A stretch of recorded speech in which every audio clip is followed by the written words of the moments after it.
level at that point in time of the noise source dB level was 60.8, again exceeding the town ordinance. On February 26th of 2013, the noise source dB level was at 62, and it was a steady reading again, a consistent reading. At that point in time, the level was 62, again exceeding the Unified Land Development Code requirement.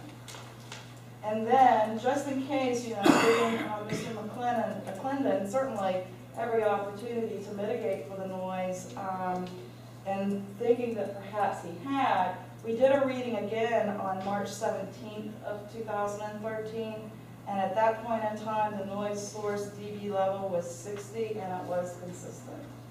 So even up through the 17th, there was continuous readings and levels that exceeded the Unified Land Development Code.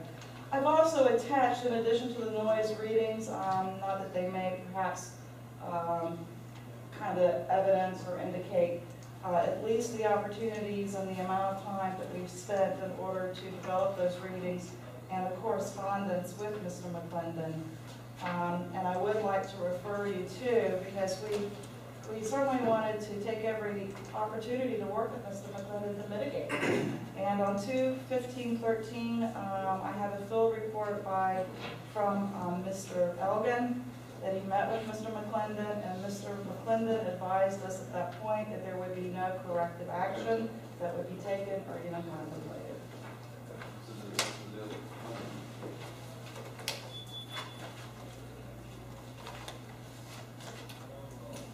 Now to move on, with that being said, and due to the fact that there has been consistent readings taken by our own field investigator here in the town, we did issue the notice of hearing for the order of violation on February 20th of 2013, and I'm providing that to you in Exhibit 4.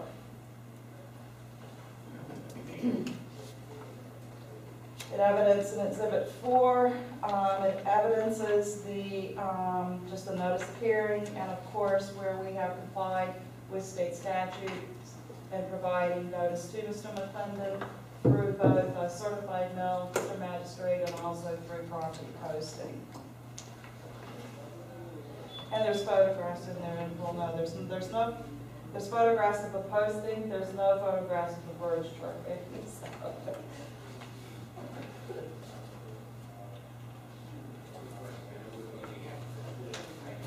And for my last exhibit at this point in time, because I'm sure, I would like to present to you exhibit number 5, and then of course turn it over to the property or the complainant and his consultant. But I would, after I make this final presentation of exhibit 5, ask that I have an opportunity to present rebuttal to Mr. McClendon's testimony. Exhibit number 5 is a site visit memorandum and report from Edward Duggar. Am I pronouncing that right? Mm-hmm. Edward Duggar and Associates, PA. This is a noise study that was actually commissioned by the complainants, Mr. and Mrs. Lefkowitz. And this is a report that they provided me. Since we did not do this study, and I am not an expert in noise testimony, all I'm going to do is just provide you with this report, and certainly the experts are here to stand. Okay, why don't we hold off on that until we have the testimony, and then we can that time. That's fine, thank you. And with that, I will hold the rest of my presentation for rebuttal. Okay. Mr. McClendon, have you seen the various documents? Yes, I believe so. And do you have any objection to exhibits 1 through 4? I have objections to the last one being presented from the town when the town didn't authorize or anything to do with the sound study that was done. Okay, I wasn't dealing with that one yet. I think we need to hear from the individual who did the study, when we do that. So if 1 through 4, no objection. Okay, so I will admit exhibits 1 through 4 without objection.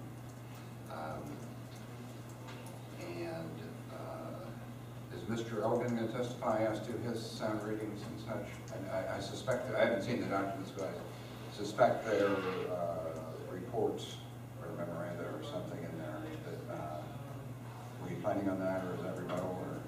Would you want, why don't you go on ahead and testify? Yeah, I think it'd be good to hear that. Thank And you, I don't know if Mr. Mr. McClendon has questions about that. I think it would be fair to get that testimony. In the different exhibits, you'll find a sound meter survey form, and it lists the dates when the measurements were taken and the location, and the measurements were taken on Mr. Lefkowitz's property, the complainant, 50 feet away from the property line, which is the setbacks, is where you take the measurements from, the building setbacks. So that's where the measurements were taken. So just so I understand, you were 50 feet in from the Lefkowitz property line? 50 feet away from Mr. McClendon's property. Okay. And that's the procedures outlined in the ULDC. The units were calibrated before and after each reading. The time and days were noted on the form, and as well as the weather and the predominant noise source, which at the time of the readings was bird type sounds. The forms indicate the readings that Ms. Tu related to us in her earlier testimony, and the noise was consistent. It was the predominant noise during that measurement period. Any other background noise? I'm not sure where the property even is. Traffic noise, airplanes, anything of that sort? No, sir. Do we have the exhibits? Let me look at those reports.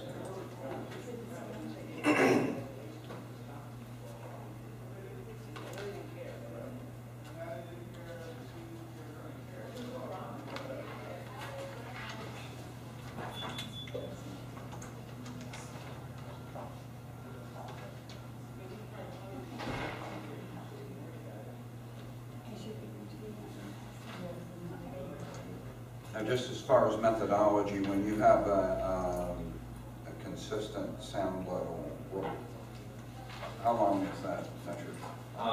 Town ordinance, I believe, yeah, calls for doing that.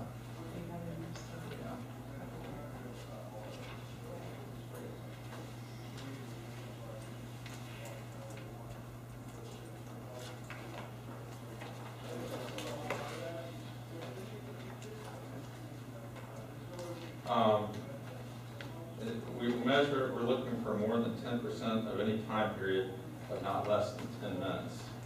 And so you have, in a 10-minute period, 10% of that time, that's the limit that you can, before it's a violation. So you have to exceed the noise limit by more than 10% in a minimum 10-minute time measurement period. Okay, so it's more than a minute within 10. Correct. So it's a fair comment. And our readings with our equipment does averaging over a specific time period. So it doesn't break down by the L10, but by the L50. So these measurements were done with the L50, which is 50% averaging, which gives the potential violator a great deal of latitude. So over half the measurement period of time, these measurements were taken. They exceeded the noise level more than half the time by 5 minutes at least. And you have a report here that has various dates on it, and I guess the report reflects what you saw on those dates, saw and heard and tested for. Correct. Okay. And there are, I think, as indicated previously, there were times you were there where there was not a noise issue. Correct. At other times, it's real quiet out there. You don't hear a peep. Were you out different times of day? I was. On the forms, you can see the times I was there. The high readings seemed to come out, higher in the evening, maybe perhaps during feeding time or something along those lines. Late in the afternoon, early evening. I've been out there at night, and it's been quiet, and out there in the middle of the day, and it's been quiet. I've been out there at the times indicated on the forms that you have, they exceeded the noise limit. Any questions? I'd like to look at it.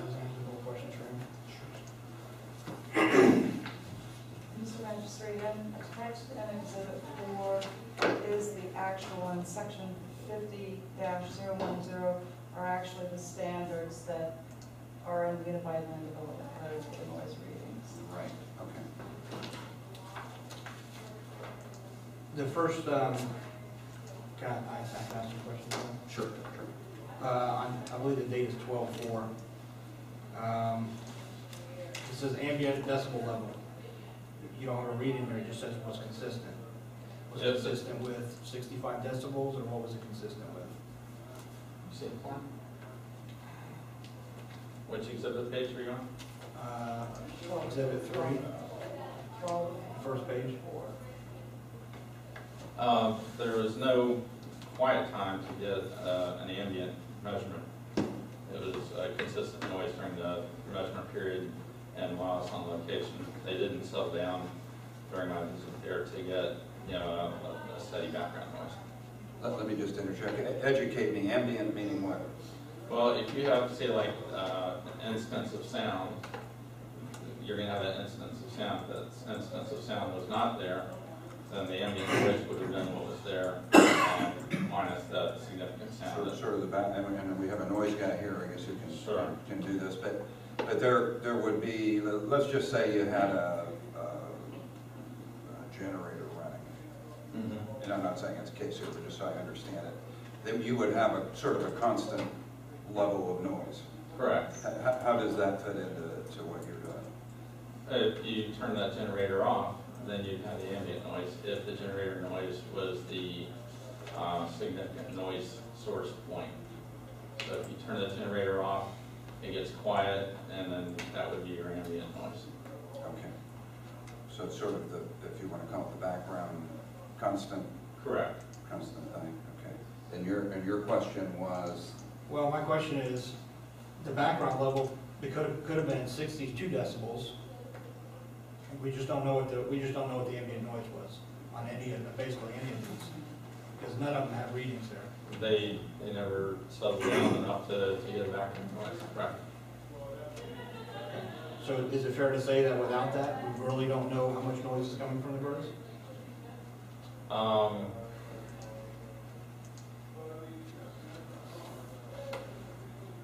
This noise is measured, and the noise, the most predominant noise noted was the birds. And I've been out there on numerous occasions and found, the neighborhood to be, consistently lower than that. that was something I was going to ask you. And this area is very rural in nature. If you look at the aerial map, incredibly rural in nature. He's on 10 acres of property. These are all large parcels. So in terms of background noise, it's very, very seldom when you go out there that you hear that type of background noise. So that's the question I have with, Russ, when you were out there, have you heard background noise, again, such as low-flying aircraft, tractors? On occasion, you'll hear, trucks driving by, or it'll be of a short duration. Where trucks driving down the road, it'll pass, and it'll not, present a consistent reading. You could have an airplane fly over, that's true as well, but that will be short instances. And that the period of concentration of the noise reading was over a period of no less than 10 months. Correct. I'm not a noise expert, but I do know that if you have two things that put out, let's say 60 decibels, those two things, there's a formula to figure out the two things combined will end up being more than 60 decibels. And maybe he can elaborate on that because he's an expert. But my point being is we have no readings for ambient decibel level. So without that, it's kind of subjective to say my birds were causing 65 decibels because it could have been a 60 decibel background noise before my birds even started. Dogs barking, a lawnmower that's over 100 decibels, a plane flying over that's probably 90 decibels. There's so many things out there creating noise on a day-to-day basis. So that could skew this thing. And I'm sure that's why on this form it specifically says ambient decibel level. wasn't put there for nothing, it was put there for a reason. And I'm just pointing out that none of these have that. So there was never an ambient noise level reading taken. Let me understand the testimony. Your testimony, I believe, is that there was, when you were out there, and I guess these are sort of 10-minute windows, when you were out there for those windows, there was not a time when there was quiet from the birds to sort of get a background with no noise? Is that Correct. The is that what you're predominant saying? noise, the noise that above anything else you could possibly hear was the birds. If you had heard a louder noise, it would have popped out in your mind that you had a extremely low-flying jet circling above, or a tractor-type noise. You know, those would stand out. Right? Okay. Was there any graphs or anything printed out with regard to the sound decibel levels? Because I know you have a starting decibel level and a finished decibel level, but we don't have what was in between. No, it's done over time average, but there is no graphs, correct? I just find that interesting, that we have two readings and nothing in between.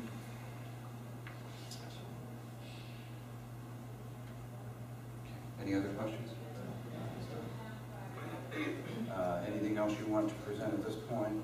No, so not at this time. Okay, and then I guess Mr. Lefkowitz and the noise expert are here to present what you want to present? Yeah. Okay. He can go first, right? Who? Mr. Duggar. Yeah. Why don't you, so we have a record of this, tell me who you are. Okay. My name is Edward Duggar. I'm an acoustical consultant out of the Stuart, Florida area. I'm one of 3 consultants south of Atlanta that are certified under the National Council of Acoustical Consultants. I'm a registered architect.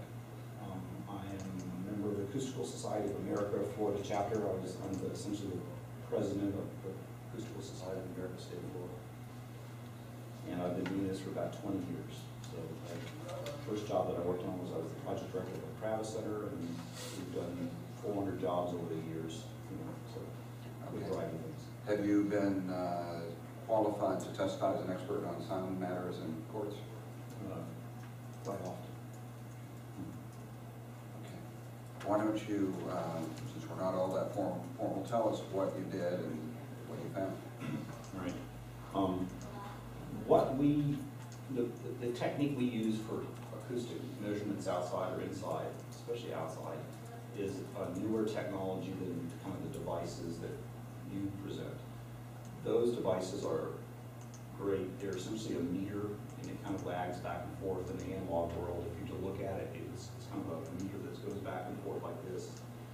And what it's doing is it's taking a measurement, and you can set it up in different ways, but typically it's in 1 second, it takes a measurement, does another measurement, another second, does another measurement, another second.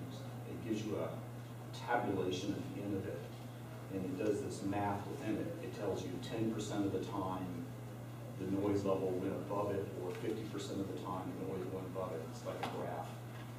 The way I have used those and versions of those for many years. The newer techniques we like a lot better. What they are graphs.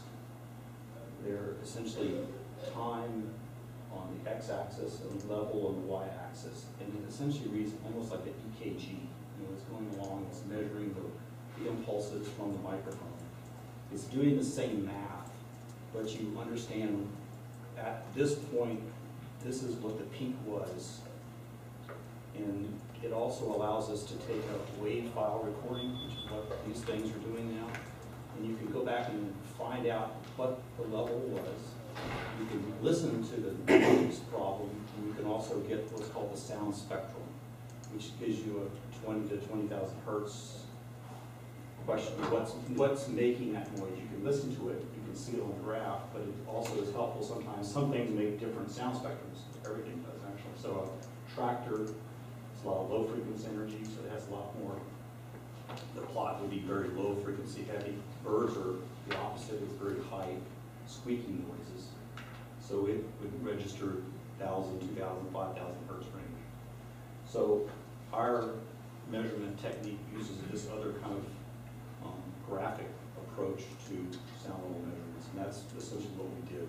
And we do on our meter have the ability to do L10 or L50. So in our report. Explain the difference between those Okay. two. So if you had a measurement period of 10 minutes, at what point it takes all this data and say the L50 is essentially saying it takes the statistical average midpoint of the highest peaks, lowest peaks, and the average of that sound energy over that period of time. So that's 50%. It draws a line, kind of here's the peaks, bottom, top, it draws the middle line. 10%, L10, is 10% of the exceeding level. So of that whole 10-minute period, which things exceeded it at 10% of the values. So over the years, I think not just us, but the industry has acknowledged that when you put a meter out in the world, it gives you a pretty good, accurate understanding of what the level is over the kind of the background noise level, which is kind of the lower level, and what is exceeding it by the 10%. Those things that make noise, that are unusual, airplanes, birds, lawnmowers, all the other things, they kind of pop out at this 10% level above what the ambient noise level is. So that's the technique and the reason, again, we didn't mean that, it's just what they use and what the industry uses.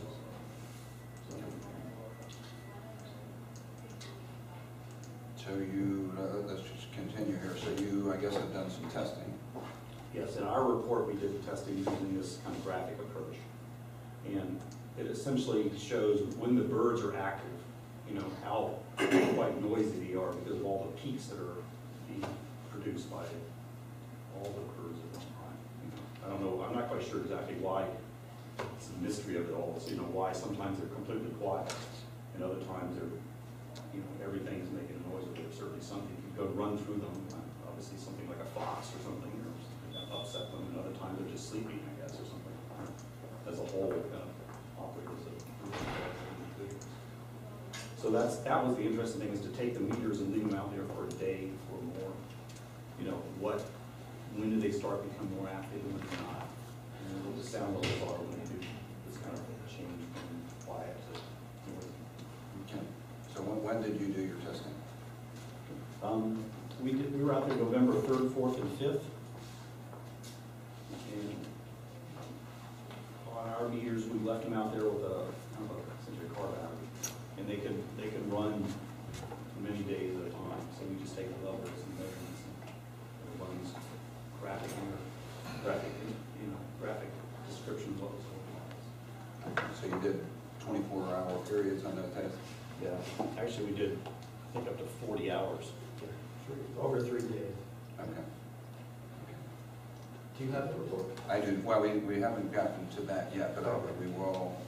You prepared a report, and the report shows your findings.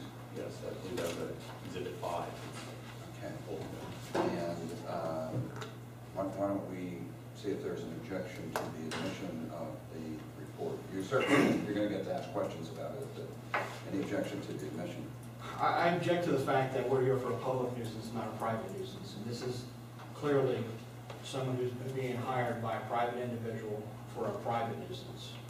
We're here on a public nuisance from the town, and I would think that the town has its own experts, should be handling this, not a private individual like this.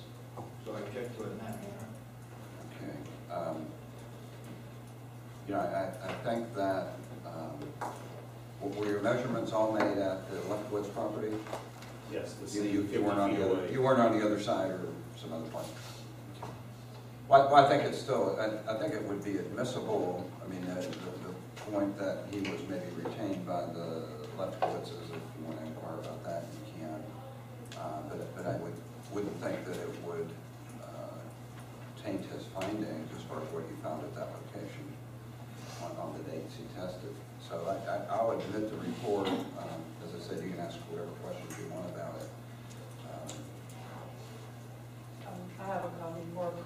Mr. McLennan, do you have a copy of it?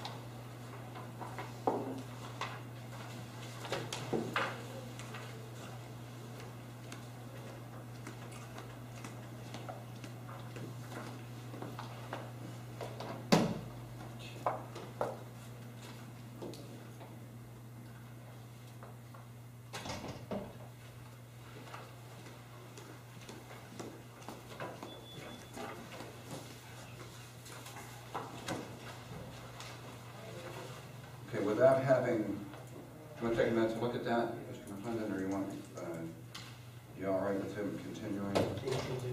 I will have questions about that. Yeah, that is fine. Mr. Duggar, in general, and then just as a summary, I haven't had a chance to read the report yet. What did you find from your testimony? Essentially on the, let me just, if you don't mind, a quick explanation of how to read the charts. Sure. Go to the last page, in the bottom of the last chart, for example. See it says, the heading says near constant bird noise, many peaks over 55. We took a time slice of an hour. And you can see on the, you don't have the color version, but the upper line that's here, you can almost graphically see what's happening. There's the line right there. And if you look at that, you see that occasionally there's some peaks above that line. Those peaks are the L10 values. Okay. So that's why you can, anything that's unusual that's making a lot of noise or something else are peaking above that line. So that gives you an indication something's unusual that's above ambient. The other line, which is below it, is the L50. So that, you can see that's, if you kind of average the top and bottom, that's in the middle of what all that jumbling going up and down is. And then the other interesting thing is at the very bottom, it has these kind of bar lines. It's kind of trying to do too much at one time, but it's interesting to know. That's the sound spectrum of one of the peaks. And so you can see that down at the bottom right, there's a 2,000 hertz or 2,000 K number. If you look up, that's the peak. So we didn't know from that as a characteristic of a bird because it has that kind of unusual high peak at 2,000 hertz. So we know that there's a bird sound. So anyway, then go to the page before that. And there's a kind of a chart, graph, or a statistical averaging thing. And you can see on the kind of the left-hand side, it's over a 24-hour period or so. But those are the values that are reading in the L10 dBA and the L50. So that gives you how many times in a period of time that these values exceed the 50 or 55 or however you want to do it. So on the L10, in a 24-hour period, when we were out there,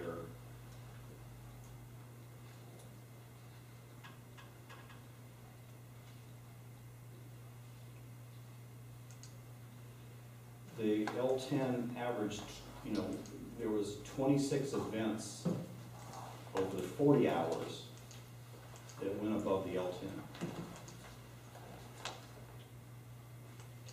And what it says is also, as a point of reference,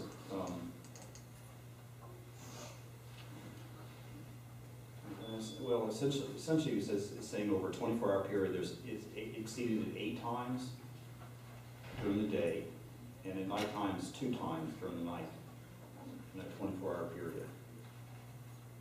So that's this little graph that's going on here is essentially summing when those exceedances occurred.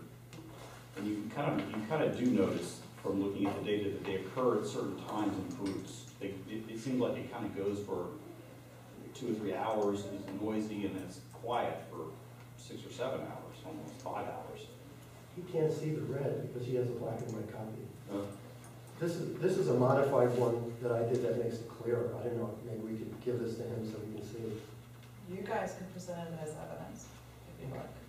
This is just the same graph, but it's easier to see in black and white. So the ones that are in darker shades are the exceeding values. Okay. We need Mr. McClendon to have, is there a way to get a copy of this? Yes, sir. You got them several? I don't know what that's. Oh, thank you. Oh, do we have another copy? Okay, never mind. Thank you.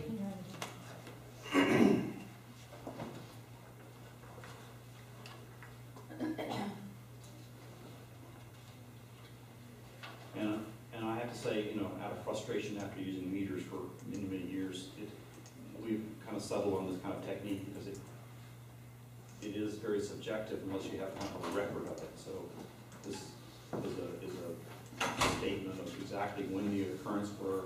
We can confirm it by being able to listen to the values, and we can confirm it by the spectrum of sound being generated. Why don't we'll mark this and admit it as exhibit, we'll call it 5A, since it's actually a part of 5, I think. Oh, you have that, okay. Okay, maybe you can tell me again, what is this showing as far as the... Well, it's essentially it gives you the ability to know what the ambient noise levels are. And where would I see that? Without the birds making a noise, in the middle of the graph, there's a number of, and let's look at the L10 values. Is it 51, 48, 47? Mm-hmm. So that's where there's no occurrences above the L10 level. And so those, in most situations, are considered the ambient. And then the ones that are highlighted in the darker shades, that's where it exceeded the L10. And so that's essentially the bird noise times and the values that occurred there. Okay.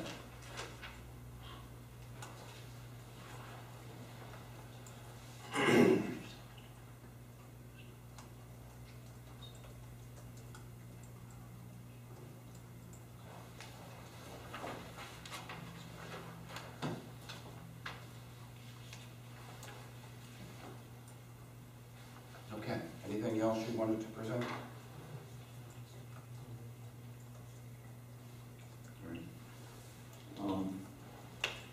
Maybe I should, the issue of ambient is kind of a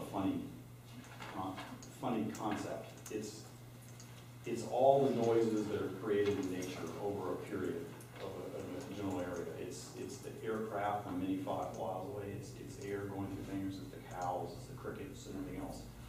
It is kind of actually one of the harder things to measure, because we just don't know all the things that occur in nature, So,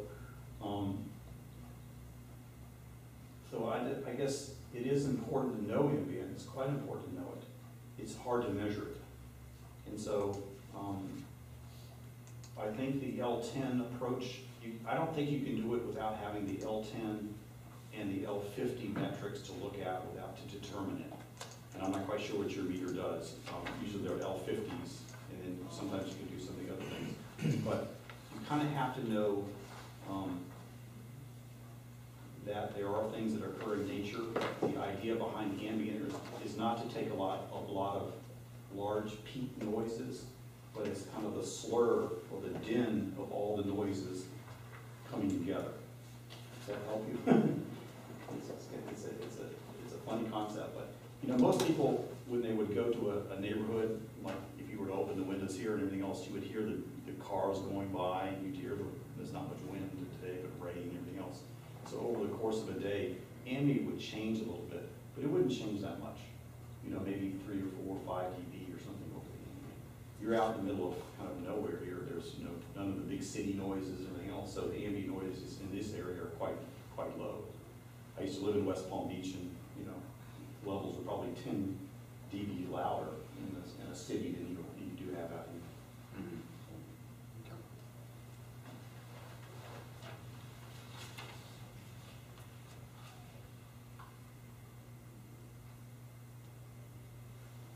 Okay. Anything else you'd like to present? No, there's another thing that usually confuses people too, and I always have to remind people. We're looking at a dB scale. Just keep in mind, it's a logarithmic scale. It's unusual. It's in what we usually deal with, and that is not a linear scale. So every time there's a 6 dB difference in sound level, it's 100%. It sounds like twice as loud. So you kind of have to keep in mind that if something is 1 or 2 or 3 dB difference, you can hardly tell the difference. But when things become a difference of ambient over peak noises above kind of 4, 5, 6 dB, then they become very obvious and very loud. And some of these measurements we were taking are well above 20 dB above ambient. So it's extremely obvious to somebody sitting in a quiet environment out there that you have an unusual event, which is something making a noise, and most people, certainly most people would be drawn to that noise source because it's so unusual in the area. Are you saying then that if you're 20 dBs over, you're like tripling? You're like almost between tripling and quadrupling. Yeah. Sound. Okay. Mr. McClellan, questions? Over this graph, can you tell me what times on these dates that you were physically present? We started the meter and we're around for the first couple of hours, going back and forth, making sure the thing is up and running and the batteries are okay and all that. And then I came back, I think over that weekend, about 4 or 5 times. But I was not sitting there beside the meter the whole time. So you were there 20% of these 40 hours, or? Right, and it is kind of by design, because these meters are extremely sensitive, so me just walking up to them and putting my foot on it. No, I understand that, but my point is, when you left, you don't know if there was a lawnmower that was present, or what could have been present. But we can go back and listen to the wave file and check it, but And you did that for the whole 40 hours? we went through and checked the spectrum analysis of what's going on, and we made sure that all the noise sources had this unique spectrum of 2000 hertz peak. There's a way we can do that and check it. We don't sit there and listen to the 40 hours of wave files. But the 2000 that you're referencing, that's the type of noise that is made by a bird, kind of like a screeching type noise. Would anything else be at that 2000 level? A plane, a car going by, wild birds making noise? It could be a wild bird, any kind of bird noise. Anything else has that unique characteristic too. So you don't, there could have been other wild birds that are making a noise and you really wouldn't know that? It could have been, but I have to say the times that I was on site, it was obvious that it was coming from the east to the west, off the property. Is it fair to say having the ambient noise level is important? It's quite important. Okay.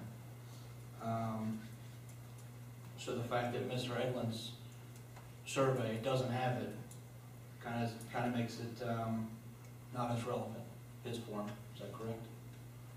The fact that he doesn't have the ambient levels.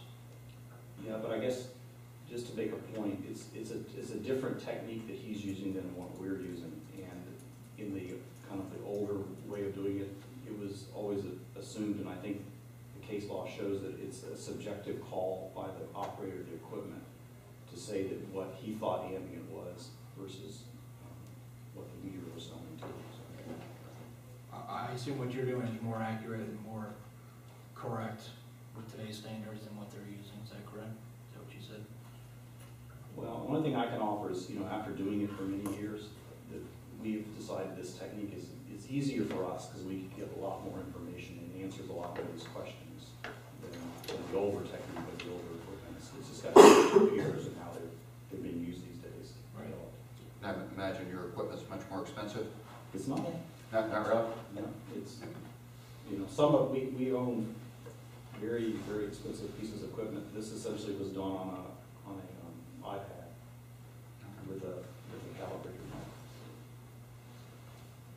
So it's a $10,000 equipment. It's about $1,000 piece of equipment versus some of the other stuff we would use is $15,000. I'm sorry, go ahead. So let's go back to these decibel ranges here. So basically you took a certain frequency and you cut out everything else besides, outside of the 2000 range? Is that basically what happens?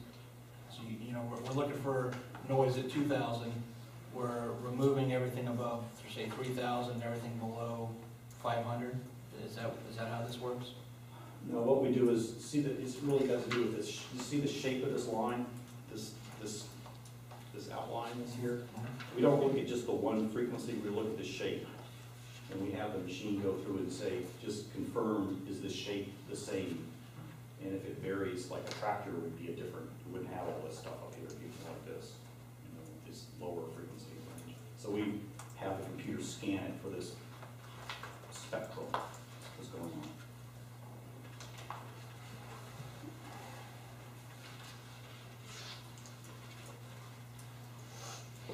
And again, we can also go back and listen to it. I think that's a nice technique. If you wanted to know what each one of those little peaks are, you can listen to it. By the way, we have those available, right? I mean, those are available. Yeah, I didn't bring the stuff. Right, but I mean, if you want that, we have all the 40 hours of sound available. You can listen yourself. Last hearing, they wanted me to watch a 2-hour workshop, and now you have a 40-hour, 40-hour thing. Would the town like to pay me for listening for 40 hours? Sure, a couple hours. I'll be happy to do it. What I'm trying to say is if you listen to the recordings, this becomes very, very simple. It becomes very, very simple. That's all. Okay. So on this graph, nothing's been filtered out then per se? No. This is Can you show me on here where, say, a plane flew overhead? the bottom graph was selected in which we went through and made sure that everything on this peak, the L10 peaks, were bird noises. Well, I was graph on the top. I was in go back reference and look, but I was in reference to this sheet.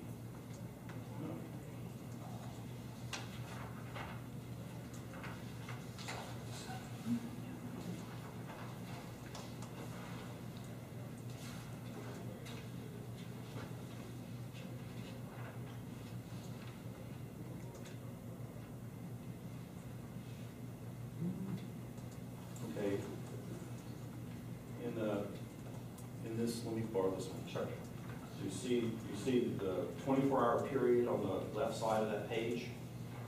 So this bottom graph references the first section, the 51 to 48 numbers. If I'm not mistaken.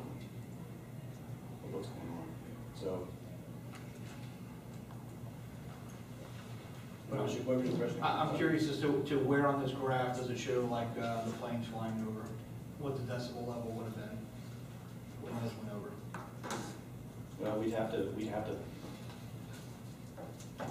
I mean, because if planes fly over 30 times a day, one would assume that would start becoming ambient noise, right? That would be a background noise. Would that be fair to say? How many times would the plane have to fly over throughout the day to become, now we've got to, take that into consideration what the ambient noise is? Well, I guess this is, if you wanted to, we can go back and analyze how many planes flew over. I can tell you that we didn't, when I was out there, the Palm Beach International Airport, the planes flying are too high to really be registering these kind of levels. The only thing we ran in terms of the planes were like a single engine plane going over the hills. And purposely,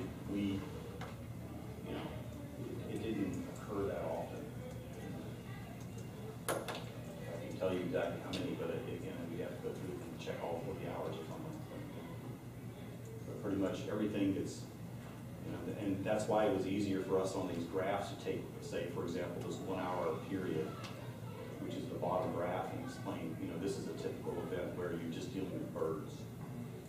There are some other things that, somebody had an ATV nearby one time, there's planes, some other things that occur too. But they're pretty rare compared to the bird noise.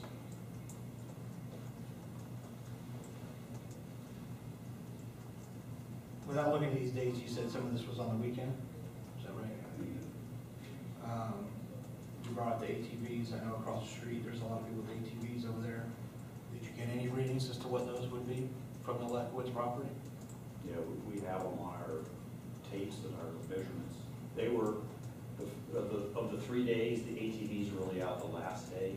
The last time we were out there, we were pulling the gear and undoing it. So they were there, but it has, again, it's a different spectrum too. It doesn't have the 2,000 hertz peaks. They're lower in sound characteristics in terms of the high frequency spectrum. Forgive me, I guess I'm getting confused here because we're not cutting out anything on the spectrum, so everything is being recorded decibel level wise, on the whole spectrum. So of course, the town's ordinance talks about decibel levels. So we keep wanting to take out and say, well, forget about the plain noise, forget about the ATV, because that's not in that 2,000 spectrum. But of course, that would affect, say, his decibel reading, all those noises. But all the noises are still there. Correct. Things like airplane noise, all the other things that occur, somebody starting a car and all the other things that occur. It's just when it occurs above the 10% of the time period that you're measuring, that's what their noise ordinances are key to, is that 10% time. And what we have to do is make sure that the 10% values are bird noises. All the other noises, you're right, are there, but they're in the, essentially the 90% levels below. Okay. Have you ever done readings on other aviaries for a comparison?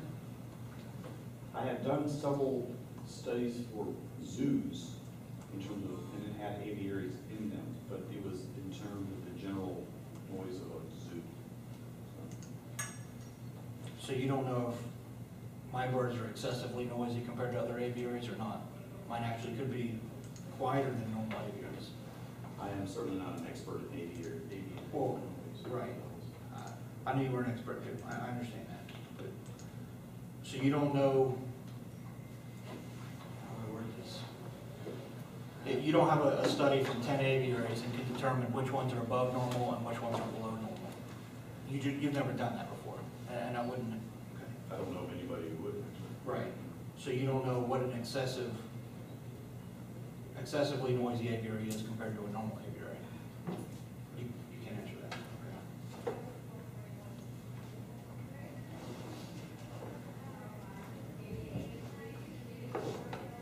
Can you tell me what a normal, give us an idea of what normal decibel levels would be? When we're talking in here, what would our sound be that we're discussing? Mr. Magistrate, I have a comment. We are specific to the Loxahatchee Groves Unified Land Development Code. Sure. I believe the questions that he's asking of the noise consultant are outside of the noise consultant's area of study. We are here discussing the Unified Land Development Code and the violation as it pertains to the town of Loxahatchee Groves and your aviary. Right.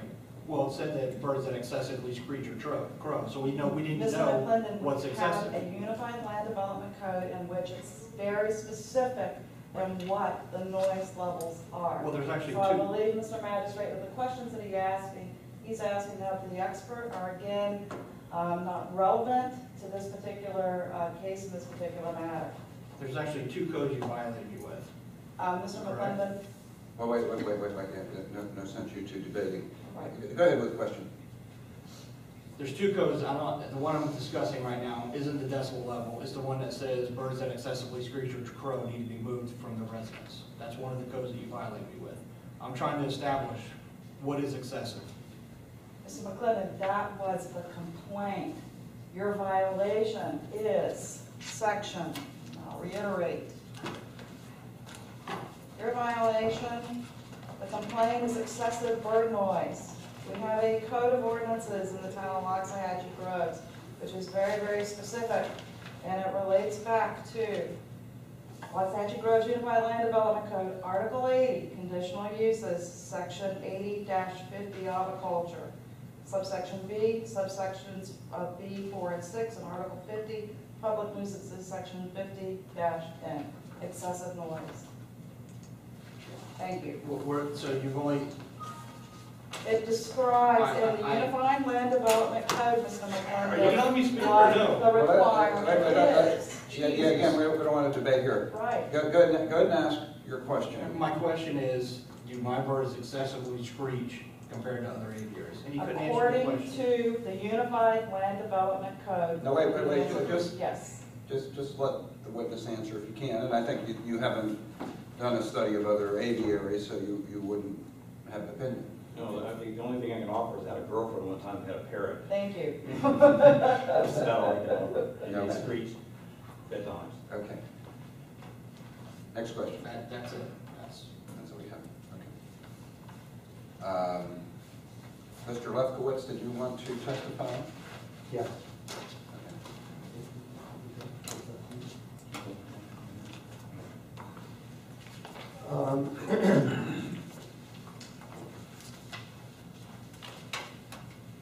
Mr. Magistrate, this is really, really a simple thing. It's actually much simpler than it's being made out to be here. This has been going on for over 6 years for us. And in those 6 years, during almost every single day, Mr. McClendon has, the noise levels for Mr. McClendon's property has exceeded the levels that Palm Beach County considered a nuisance and that our new ULDC considers a nuisance. Let me just stop you there. I know you can tell me that in your opinion it's noisy, but how would you know that the levels were exceeded? Because I've become a noise expert over the last 6 years. Okay. I purchased the type of meter that the town has, an ANSI 2 level meter, and I've measured 1,000,000 times, okay? I can check- Over the past 6 years? Yes. Not 1,000,000 maybe is an exaggeration, but hundreds of times. Okay. I can tell you the ambient levels are between 45 and 50 when there's no bird noise. You can see that on this chart here, very simply, okay? I can tell you that the levels are much, much higher when the birds are screaming.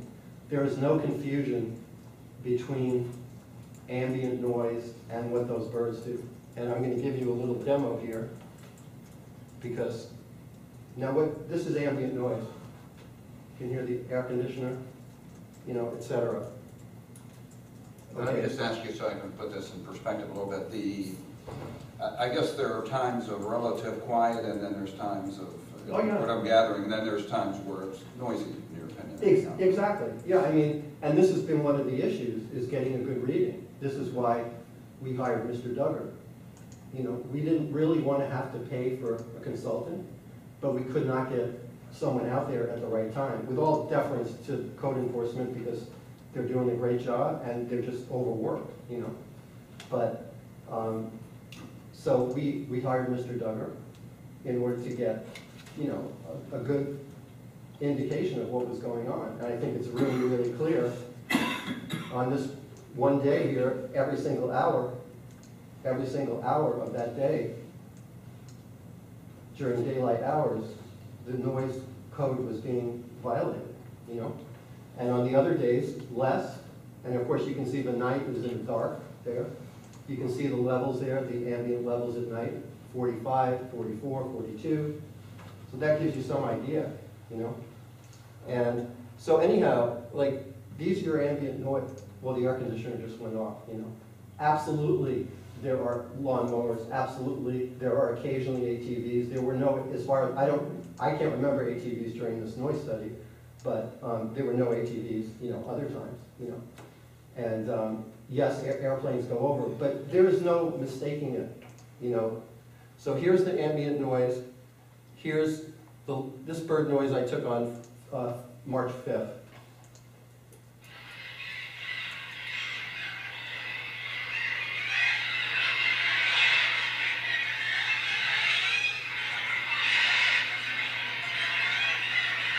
Can you tell me what that decibel level will be right now here, when he's playing that? That's 75. 75 decibels, way higher than Yeah. anything on this sheet. Yeah, I was going to ask, I mean, it's Can certainly, you turn it down? Sure, I'll Okay, turn it we down. can get it. yeah, I think it would be good to approximate where we're reading. The readings, let's turn it off for a second, we'll come back to it. But if you were to say, Mr. Duggar, the average reading, let's say on the 5th, was about, what are we looking at here? Maybe 60? Mhm. Why don't we play it at 60 if we can? Turn it down. Okay. Turn it down.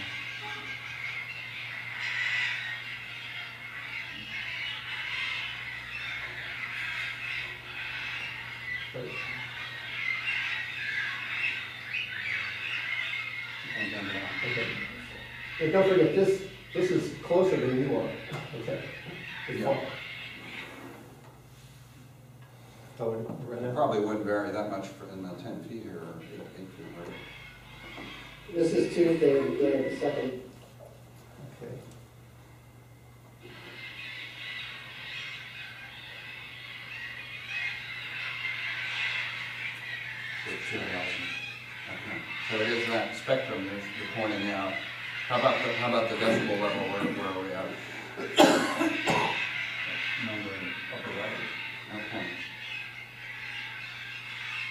showing about 60 now, and it's going up to, yeah, so I can't talk into it, right? But we can also carry on a conversation there and hear each other just speaking normally just fine. Yeah. And this is probably 50 feet from this residence. This is out in the yard where people will be mowing grass and that sort of thing, so. Okay, I guess, okay. Try working for 2 hours with that noise. You know, how would you like to have someone having a conversation next to you for 2 straight hours while you're trying to work, drive, talk on the phone? You know, I don't know how somebody can go to movies with that mindset. Listen to a movie for 90 minutes. That would drive somebody insane, I assume. Because that decibel level will probably be like 90 or 100 decibels in a movie theater. Is that fair to say? Wow. I'm surprised people come out and blow their brains out after hearing that for 90 minutes. Okay. Anything else, Mr. Fletcher? oh yeah, I have plenty more. Okay. Yeah. I just wanted to just so there's no question about what kind of noise we're talking about. We're talking about the screeching, screaming, fingernails on the blackboard kind of noise. Every day, often several times a day, sometimes all day, for 6 years. Okay? And by the way, when we're out on our property, it's really bad. We can hear it in our house with our windows closed. We've stopped having certain events at our home because it's completely unpredictable. We don't know when, if we want to have an outdoor event, when we'll be assaulted by screaming birds. Okay? He has had 6 years to fix this. He knows exactly what he's doing. He knows how it's affecting us. His peers have told me that his operation is set up very poorly, and there's incredible opportunity to mitigate the noise by doing a lot of different things. And yet Mr. McClendon has done nothing, you know. Now, no one should be permitted in your home or on your property without your permission. He is in our house every day, on our property every single day, in our bedroom, in the morning, you know, his noise. He has a commercial operation that he's making money on, and he's using our property as, you know, part of his commercial operation. We bought this property with our money. We pay taxes and maintain the property with our time and money. Mr. McClendon has violated our right to quiet enjoyment of our property for over 6 years. He knows, okay, I already said that. He would rather drag the town here through endless and expensive proceedings, like he's done on numerous other occasions now, than simply fix the problem, all the while exposing himself and his family to hardship and financial disaster. He holds any law and code he doesn't like in contempt, except this one law that he loves, that feels it gives him complete protection over everything, and he wraps himself in that and uses it to justify his antisocial actions. This is also very simple in another way. If he fixes the noise problem, he won't hear from us again. That's all he has to do. We always wanted just one thing to get him out of our home and off our property. Now, we owned our property for 9 years before Mr. McClendon moved his 250 birds onto the property. He's now up to 500 birds. He's been generating nuisance levels of noise for over 6 years. As I said, we have to keep our windows closed even so we can still hear the birds in our house. When we work on our property, we're bombarded by his bird noise, which is especially annoying on weekends and holidays. I already mentioned how it's limited the use of our home. We can't have certain functions there because they you know. Also now, the Palm Beach County property appraiser has reduced the value of our home by $103,000, 20%, because of the fact that we have this next door to us. This is not just a joke for us. And it's so bad that we tried to sell our house, a house that we built ourselves and that we love, to get away from this horrible situation. This was a few years ago. The house was on the market for 1 year. The most interested person, who was already planning modifications to the house, immediately backed out when he heard the bird noise. He said, "What's that?" Of course, we were going to disclose it because we would have to disclose it. But nevertheless, he heard it on his own. He said, "What's that?" That was the last we heard from him. It was over. So we're kind of stuck there because of Mr. McClendon, you know? It has caused us tremendous mental and financial stress and countless hours wasted trying to defend ourselves against unwanted intrusions, including filing a lawsuit. Most responsible burn owners understand the impact bird noise has on neighbors, and I have a printout on this. I don't know, I have a bunch of things here I'd like to give you, if I can. I don't know who else I need to give it to. Well, what I would like you though to stick with is, you know, we have the code and we have, and that's really all I can determine. I understand, and I know we had a hearing before with this, and you testified that it's a great aggravation to you. I know you've testified to that. And but the question is, I think, does this gentleman's operation exceed the code? Well, right. In that way, it's extremely simple. Yes, it does. He violates it on a daily basis. Anybody who lives there can testify to that, which I do. And I mean, I'm a witness to that every day, okay? And he's been doing it for years upon years upon years. This is the first time we've had the opportunity, because of the fact that we switched from Palm Beach County to our own town, and now finally the ULDC has been passed in October of 2010. And by the time code enforcement got to the point where they could actually do this, this is how long it's taken. So we waited 6 years for this, essentially, you know. It's very simple.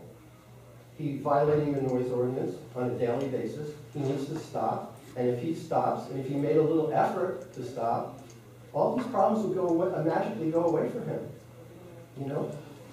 But Mr. McClendon gets the violation, ignores it, and then he's in front of you wasting the town's money, wasting my time and money, you know?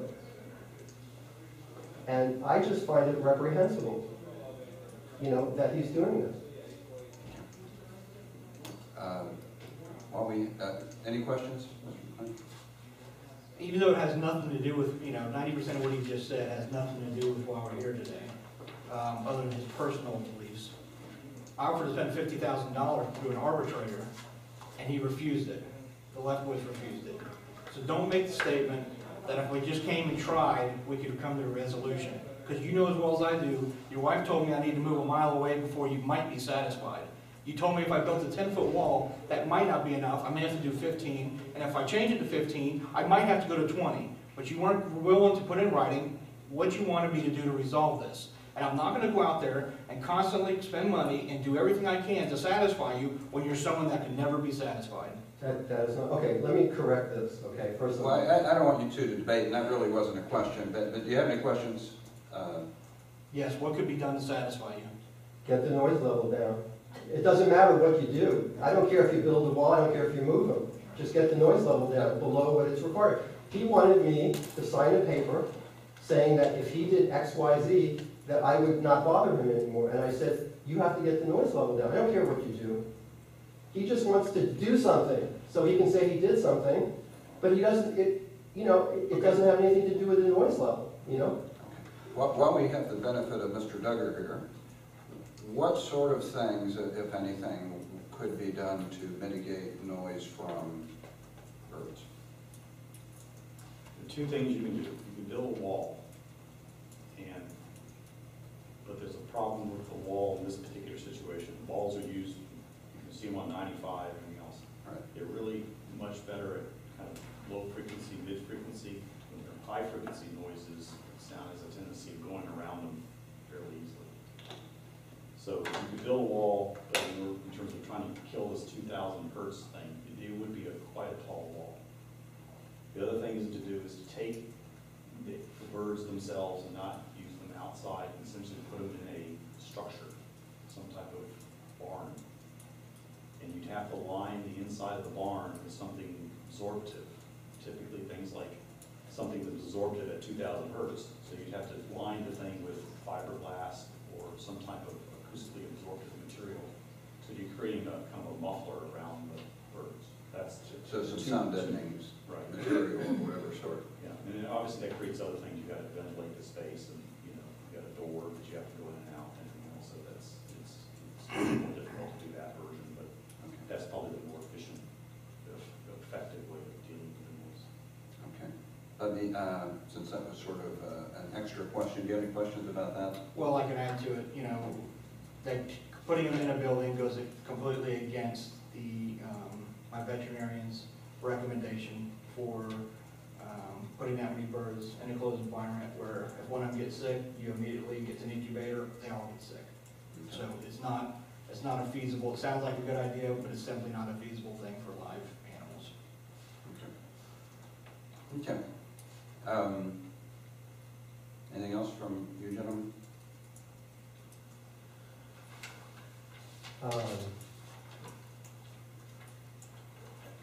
I feel like I need to respond to this thing about the arbitrator. The arbitrator that, Well, I don't think we need to go there because, I mean, to the extent there is a private dispute, which I understand there is, mhm, there's nothing I can do about that. okay, To the extent that there may be a code violation, that's all I can hear. Now, I know you mentioned there was a lawsuit, and I don't know if the lawsuit's done or over or whatever, but whatever happens between the two of you and whether he has a private nuisance or whatever, that's really nothing I can okay. Well, there's just nothing. I mean, Mr. McClendon needs to get his noise levels down in compliance with the town's code. After that, I can't really do anything with you guys anymore. Right, well, yeah, all I can hear is the town code issue and correct. So, Exactly. okay. I don't know if there's anything else from the town at this point. I know Mr. McClendon gets to present whatever he wants, I but have one question, Yes. a couple questions to Mr. McClendon. Mr. McClendon, you talked very well about noise and ambient noise quality, but can you tell me, are you a noise expert, and have you ever qualified in a court of law as an expert witness in noise? Absolutely not. Thank you. okay, Mr. McClendon, what do you have to present? Well, going through this, I was kind of confused because I thought I was in violation of two different codes. Are we here about one code or are we here about two codes? Can somebody provide me that?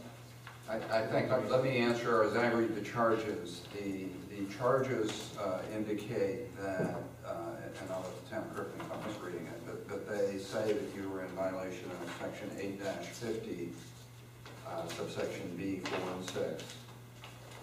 And I think where it comes into two sections, as 4 provides is, and this is what you were talking about before, the breeder shall locate birds that excessively screech, chirp, crow, or make loud noises away from residential properties to the maximum extent possible. That's subsection 4. Subsection 6 says, any avicultural endeavor shall comply with Article 50. Okay, so that kicks in the second section that's cited. Article 50 is, and the town has cited you with Article, or Section 50-10, which is excessive noise and the one that gets into the decibels and those readings. So I think, as I read this, Section 80-50 incorporates the noise regulations of Section 50-10. Okay, so. So is there technically two that I'm violating? There's number 4 from 80-50, and then there's a noise ordinance, which is a separate ordinance. So there's technically 2 that I'm here against. Is that correct? Yeah, I would say yes. Okay. I would say yes, because subsection 6 of 80-50 says that shall endeavor to comply with the nuisance. Okay. So I'm going to deal with the 850, number 4 first. Here's some aerial pictures that indicate the closest residence. And right now, we're not talking about decibel levels. We're talking about birds that excessively screech and crow to be moved as far as away as possible. So that's what we're talking about. Let me just stop you so we can get a record here. Have you seen these? No, They sir. probably haven't seen it. Let them look here. Are these? They're copies. They're the same, okay. Bring that over.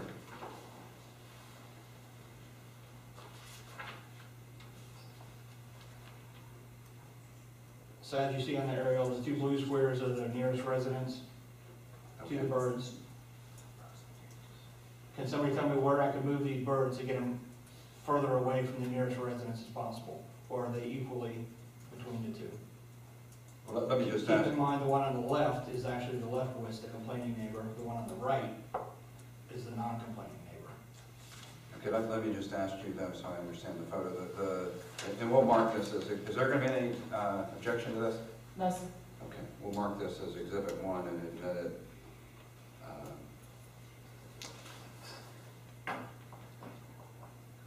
And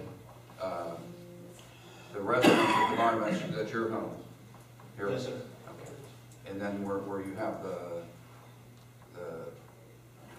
Ivory color. yeah, the ivory That's color. cages. Those are cages. That's right. How about over here? What is this bigger square? Well, that's somewhat been moved closer to the Lefkowitz property from our last case that we had here. So that's what you moved in because of the Correct. setback issue? Correct. Okay. And Lefkowitz is on the far left, and there's another residence on the That's correct. on the right. That's Okay. correct. So I'd like for somebody to demonstrate how I can move those farther away from the neighboring residence as possible.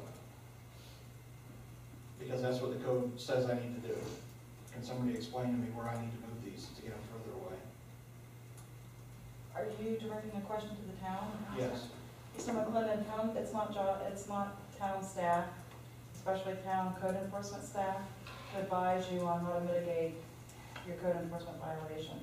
Certainly, if you would like to discuss mitigation efforts, once a decision has been rendered, you certainly will have that opportunity. Okay. I have yet or find anybody that has told me how I can come into compliance with that code, because I'm at equal distance, and in fact, actually, a lot of those birds are actually closer to the other neighbor, the non-complaining neighbor. So there is no way for me to, I'm already in compliance with that code. You guys are stating I'm not in compliance with it. So I would assume you would be able to point out how I'm not in compliance with it. It says I need to move them as far away from the neighboring residence as possible. You haven't shown that I haven't done that. Are you suggesting that you are aware that you are in violation, and that if that can be shown to you, that you admit you are in violation, and that you would move them? Because I'm trying to figure out why you're even asking that question. Well, because it says that I need to It move sounds to them. me, Mr. McClendon, as if you are stating that you know you are in violation. No, that absolutely not. What I'm stating. That's what I'm hearing. What I'm stating is, as far as I can tell, the birds are equal distance between the two residents. The code states that I need to move them as far away from the neighboring residence as possible. I've already done that. You guys are stating I haven't. Can you explain to me how I haven't? If you, let me just try to get back on the track here. Thank you. It's not a time to ask the town questions, although I guess if we want to get back to that, you can. But I understand what your point is, that there's no place else to move them. That's right. I mean, if I'm understanding what you're saying. The code says keep them as basically as equal distance from the neighboring residence as possible. That's what I've done. Well, let me ask you this. Are there birds that are noisier than others? I mean, as far as Yes. certain types or something that, They're in the far top of that graph. That row on the very top is the noisiest birds. In addition, it says birds that excessively screech and whatnot need to be moved. Nobody here has stated what normal birds sound like, so how do we know that these birds are excessive? And we had this exact conversation over a year ago here, and you guys couldn't give me an answer then. What is normal for an aviary and what is excessive? This says that they're excessive. Nobody has proven that my birds are excessive. Mr. Magistrate, let me ask, if Mr. McClendon is going to start asking me questions, I'm going to assume that his testimony is over. And I'll be more than happy to go into rebuttal. well, let's let him finish and then we'll let you respond if you'd like. Okay. Carry on. I don't have any bird, I'm testifying under oath, I have no birds that excessively screech or crow compared to the average bird. I've done everything in my power to put them equal distance from the neighboring residents and move the furthest or the loudest birds as far away from the neighboring residents as possible. So your point is that this is just how noisy birds are, if you want to say that. This is This is kind of noise birds are. This is a normal average aviary, yes, sir. And I have taken the birds that quote unquote might be the louder of the birds, not saying that they're excessive, but louder of all the birds, and I put them as far away from the neighboring residence structures as possible. And I've done that right from the beginning. I haven't seen any kind of proof from the town that states otherwise. I haven't seen anything from the town that says I'm in violation, other than it says I'm in violation. I've had no testimony about it, none whatsoever. So as far as the number 4 goes, I mean, that's all I have to say about number 4. You know, I do want to, you know, at some point, we're, you know, want to discuss the other decibel level. But as far as number 4, 850, number 4, that's all I have to add for that right now. Okay, we need to let Mr. McClendon continue. Okay, Do we want to move on to the other ones, or? whatever you want to present. Well, I mean, are they gonna, I'd rather try and take one thing at a time, so we're talking about number 4. If they have any more to add to that, I'd like to get that over with, so we can. Okay, if you don't mind, I mean, we could do it either way. I mean, generally, the procedure would be for you to present whatever you want to present, and then they can come back. I just thought it'd be easier with our mindset on, let's not go with the decibel level, we're gonna talk about where is that excessive to screech and crow, and we can handle that individually, and then we can move on to the other. Sp Magistrate, I believe they are intertwined, and they are not two separate issues per se, so I'm gonna suggest that Mr. McClendon move on with this presentation. Why don't you continue, and we'll, Okay. I mean, we'll try to get them addressed individually if that's what we prefer, but we'll. All right.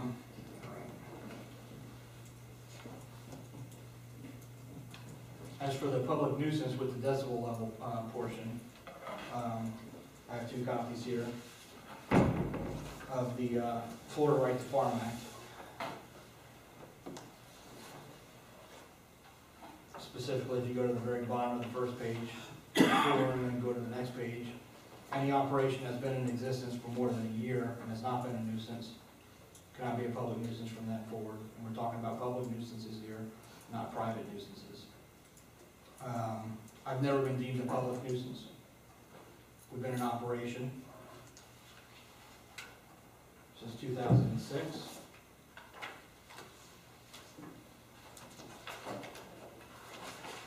Actually, here's a third of the Right to Farm Act one.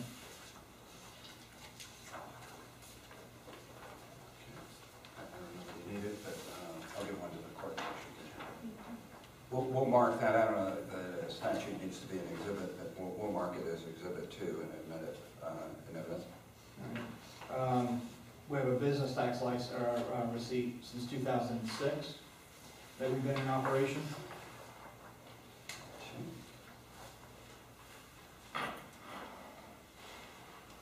We'll mark that as exhibit 3. Any objection to that? Yes, sir. So that'll be admitted. I have 2 letters here from the Department of Agriculture and Consumer Services that states, in fact, agriculture is a bona fide farming operation in the state of Florida and is protected by the Right to Farm Act.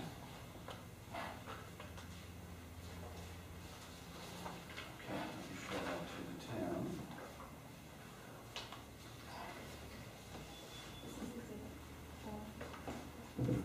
Yeah, this would be exhibit 4, it's a letter. I'm sorry, that might be the wrong, let me see which one it is. It's an April 30th, 2010 letter from, This is the one I wanted to give you. This is the one that shows that, you guys can keep that, and I'm gonna add that also. okay, But this one states that the agriculture for birds for the pet trade is a bona fide farming operation in the state of Florida and is protected by the Right to Farm Act. okay, just so we have a record here, there's an April 21 letter of 2010 from James Costigan with the Florida Department of Agriculture and Consumer Services. We'll mark that as 4. Let me show that to the town.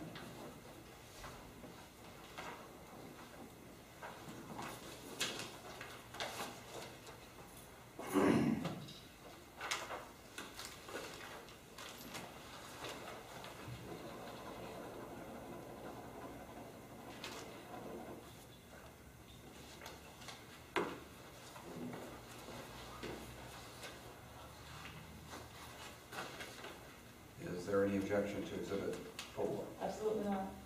And that exhibit number 4 is April 21st, 2010? Correct. Yes. Okay, and do you want to use this April 30th letter then? Yes, because that may come up as a topic, so that it's there. Was the April 30th letter, sir? Did I hand a copy of that over here? April, just again for the record, there's an April 30, 2010 letter from, again, from Mr. Costigan to Andrew Bauman with Lewis Longman Walker. So mark that as Exhibit 5. Yes, sir. Is there any objection to that? Yes, sir. So that will be admitted.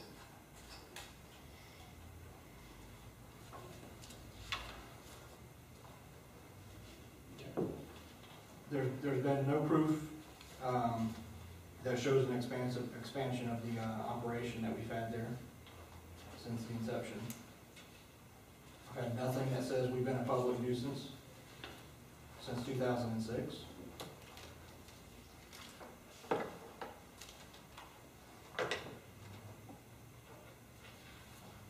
I want to point out that there were several noise readings done that found we were in compliance before a November 20th town meeting where I was threatened by a town council member as to code enforcement would come after me.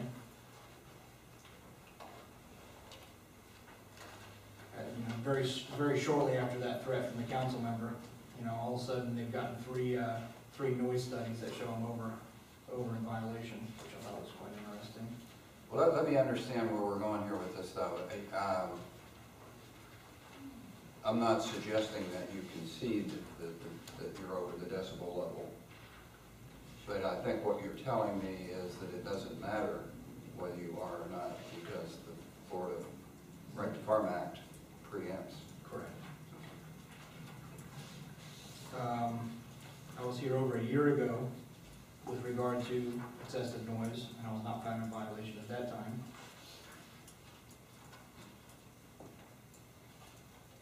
Somebody needs to help me with that. I don't remember that we heard anything on noise then. Yes, sir, we had it as an alleged violation, and staff did not at that time produce, at that time I don't even believe we had a noise meter. Correct me if I'm wrong, but there was no preponderance of evidence, and so it was dismissed. So the fact is, the Right to Farm Act says you can't become a public nuisance after being in operation for a year or more without being a public nuisance during that time. I've been there since 2006, we're now in 2013.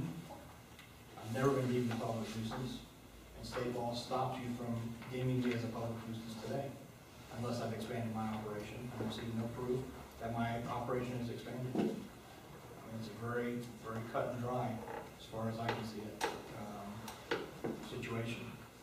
It shouldn't have come this far. We talk about wasting town money. Should have never gotten this far, but it has. State law clearly stops the town from doing what they're doing. But we've felt the need to proceed apparently. Okay. Anything else you want to present? Not at this time.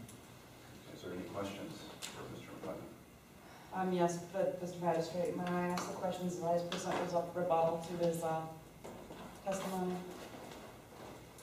Yeah, you can ask, either way, best thing if you have questions, and then you can rebut as well. Okay. I think I understand. I can present my rebuttal to his testimony and ask questions during my rebuttal. Yeah, go ahead. We'll be informed. Okay. Mr. McClendon, do you have anything else? You are finished with your testimony? I'm finished at this time. Thank you. Mr. Magistrate, I am, for the record, going to go on ahead and submit to you exhibit, and I believe these are town's exhibits. So some of town's exhibits are going to be the same as the respondent's exhibits, but this is going to be exhibit number 6, and I am going to submit for the Right Farm Act. Okay. I don't know that you need to do that, but we can, we have Maybe to good, because I do want to read some pertinent points out of that act. So I can refer you to, and Mr. McClendon, I am going to ask you some questions here after I get through. For Right to Farm Act under 823-14, subsection number 2, When you take a look at that, it's very, very clear that it concerns continuation of agricultural activities. It concerns preservation of agricultural activity, and it also concerns premature removal of farmland from agricultural use. This act was actually initiated to protect the reasonable agricultural activities conducted on farmland from nuisance suits. If I may continue on, Mr. Magistrate, and refer you down, I am going to make some points here. Refer you down. It sounds like, and I don't know how you do this, but it sounds like you're sort of making an argument on the act, which I'll give you a chance to do, Thank you. but I think you're better off now if there's testimony or any questions for Mr. McClendon. If you're, Okay. I'm sure Mr. McClendon's point is the Florida Right to Farm Act preempts this, and I'm sure you disagree with that. Yes, sir, I do. So I want to hear both sides, but I mean that's more in the nature of legal argument, if you will, rather than testimony. You have to be an attorney for the morning, or maybe the afternoon. But so you can tell me at some point why you think Yes, sir. I'll proceed forward. This doesn't fit. Mr. McClendon had actually referred to, I believe, subsections D and item parent 4, farmer operation not to become a nuisance.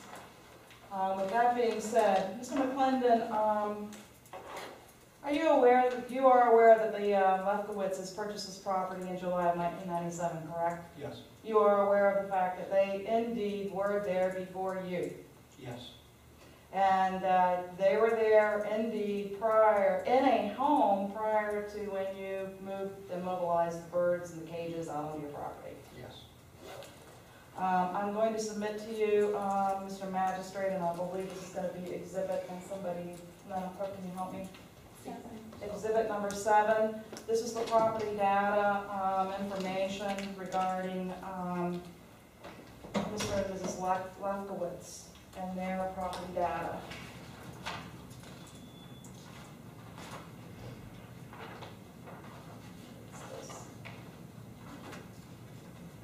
Mr. McClendon, would you like a copy? Thank you.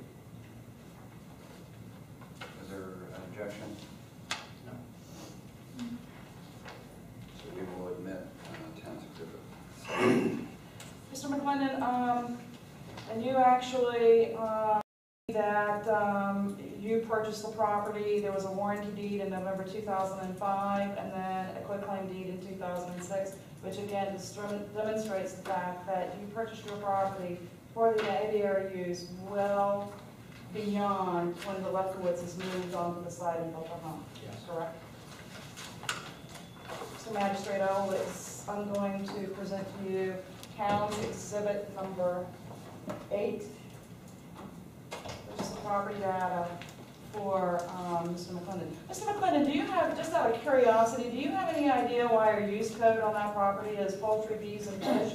And does aviary comply with that use code? That's the only thing that they have as close for it. When they come out to look at my property, that's as close as the code that they have. So you're telling me the property appraiser does not have a code for aviary use? No. Who regulates your use? Who regulates the aviary. The use or the birds themselves? The birds themselves, and the cages, and the... Florida Fish and Wildlife. Thank you. Can you tell me how long, when I also look at exhibit number 8, your property data, and I go down and I say exemption, and I see where it says you do have an exemption on your property, and I pull up that exemption, the exemption is for homestead, not for agriculture. Because you're obviously confused, there is no exemption for agriculture, there's a class use. And so you're saying, what you're suggesting to me is that your class use as agriculture falls under the use code, poultry, bees, and fish? That's correct. Thank you. There is no agriculture exemption. There's no such thing. Well, there is not, but let me ask you this. Do you have an agricultural classification? Absolutely. Do you have documentation to present that? You just had it in front of you. That Thank you. shows it. I want to make sure you have a copy.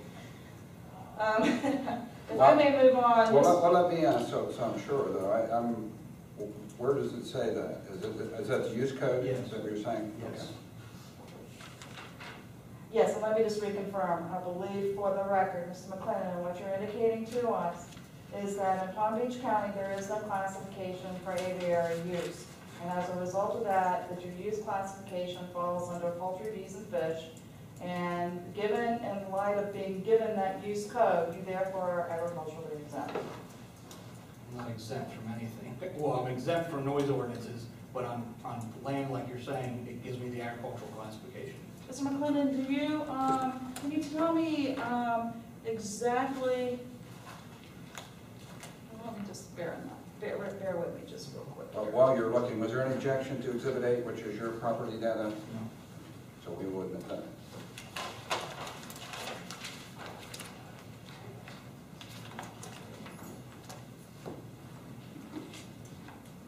Mr. McClendon, can you give me some idea in terms of what the process is that you have to comply with the Palm Beach County property appraiser in order to maintain an agricultural class?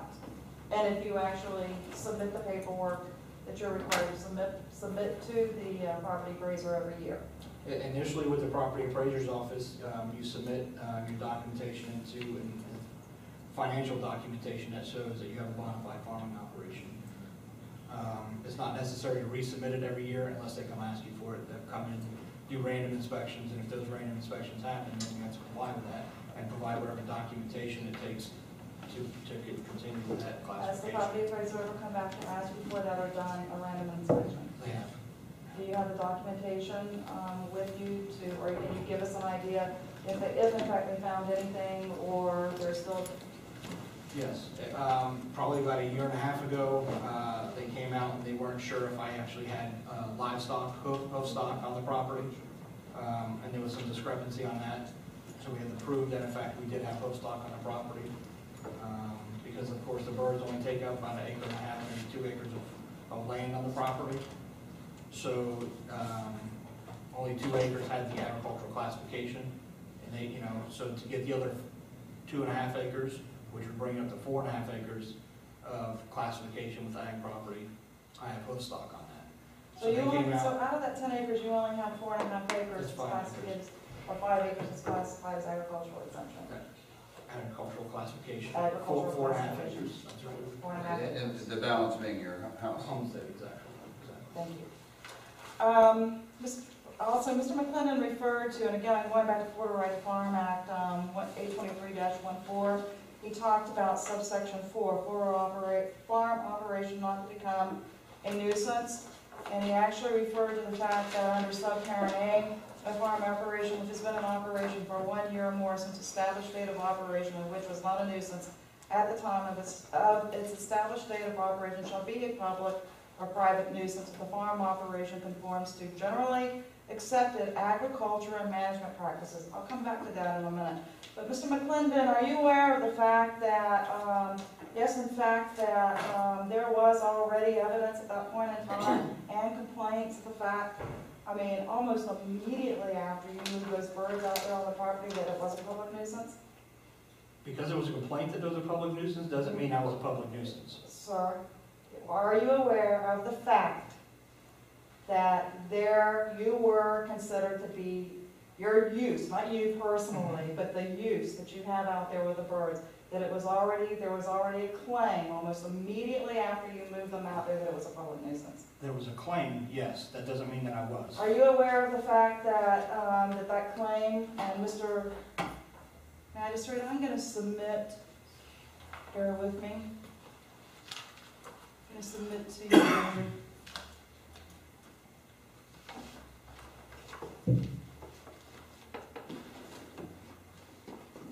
exhibits in order here.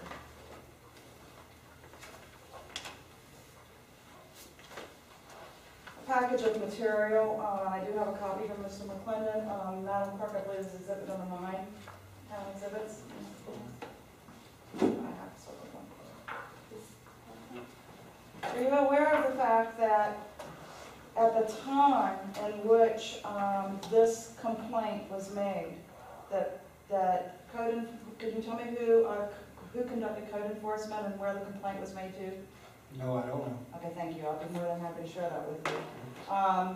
Mr. Magistrate, you will find that, again, if you refer back to property ownership, Mr. McClendon purchased that property, and I believe after he purchased that property, in a matter of 1 month, maybe even less than that, in a matter of days, that a complaint was filed by the neighbor, Mr. Lefkowitz. The complaint was submitted to Palm Beach County. I'm providing you with a code enforcement complaint that was submitted. Palm Beach County did not move forward with the complaint because they closed it. It was not in their jurisdiction. And then at that point in time, or shortly thereafter, Resolution 09010 went into effect, and all code enforcement complaints were put on hold for the land development regulations. Once they came off hold, and once we were Chu and Taylor Inc. was brought to do code enforcement, we actually picked up this case to move forward with it.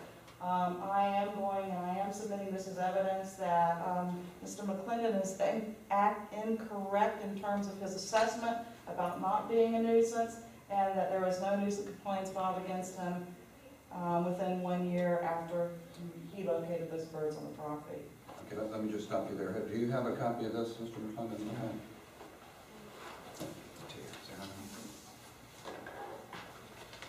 And for the record, what I just handed you is, I think we marked Towns Exhibit 9. Yes. And it is looks like it's an email from Mr. Lefkowitz to Marge Herzog and others, dated December 5, 2006.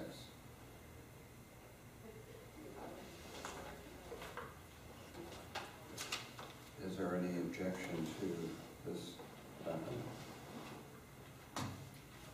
So is this the first complaint? Are you saying that this is the first complaint? It may not have been the first complaint, but it was the first complaint shortly thereafter you purchased the property and moved the birds onto the property. I believe there have been numerous other complaints since that time. So it's not the first and only complaint in terms of you having a public nuisance. Okay. Can you tell me what the code was at that time for public nuisance?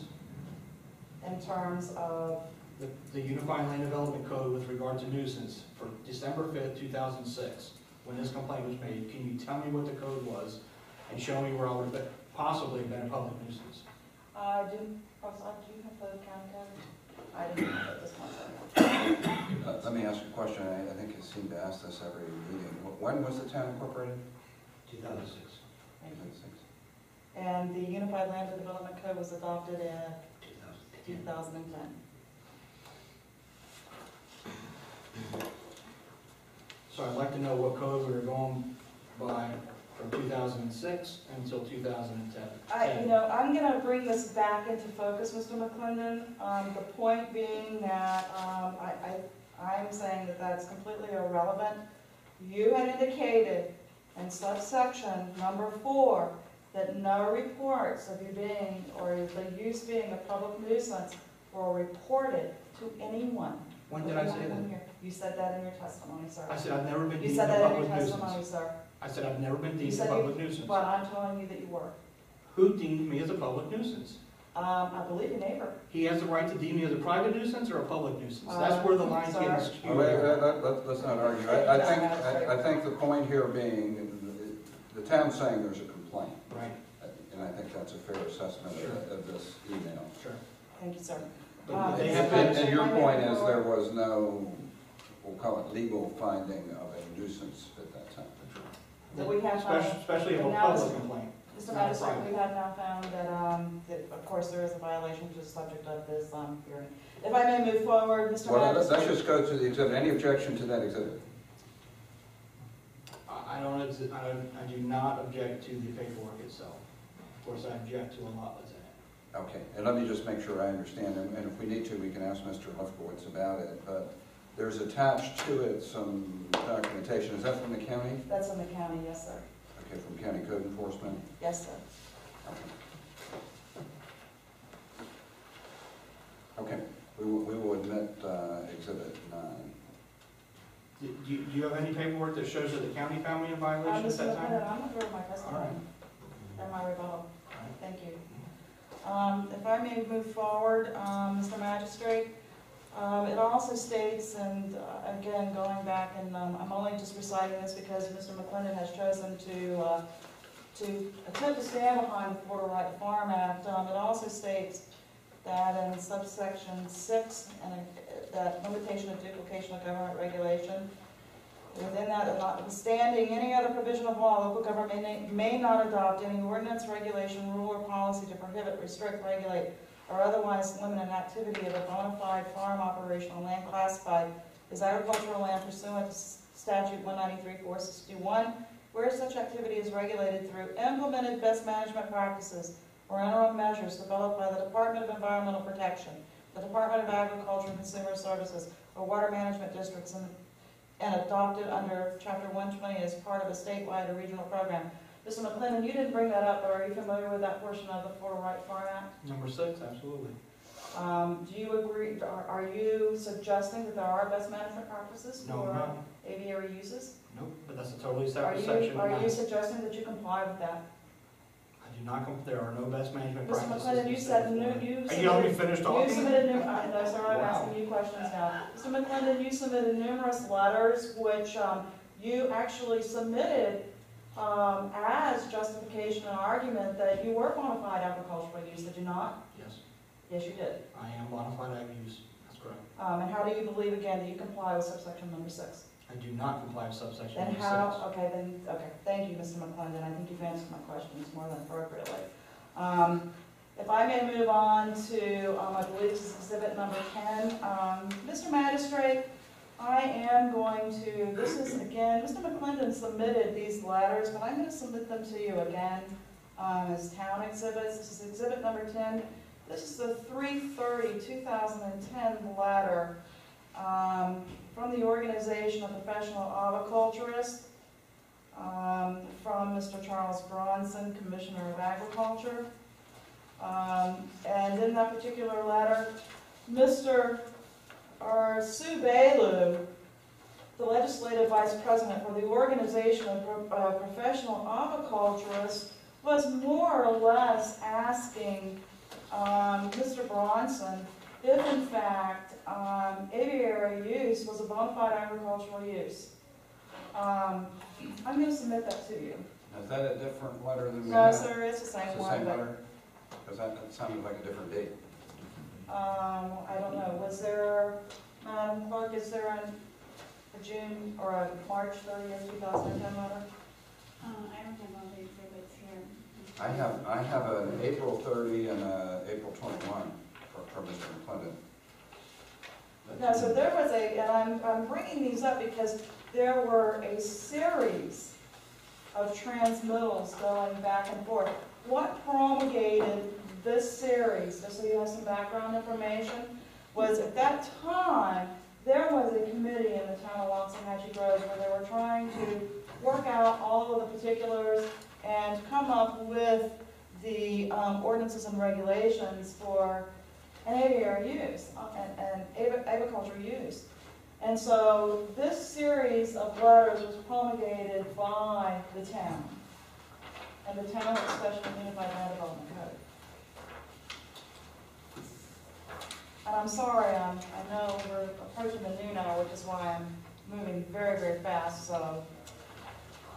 But this We're fine with that, I okay, think. thank you, Mr. Magistrate. I'll take a deep breath and slow down just a little Yeah, bit. let me just, for the record again, here we have, this is a new letter, I think, so it's a March 30, 2010 letter from Sue Bailu.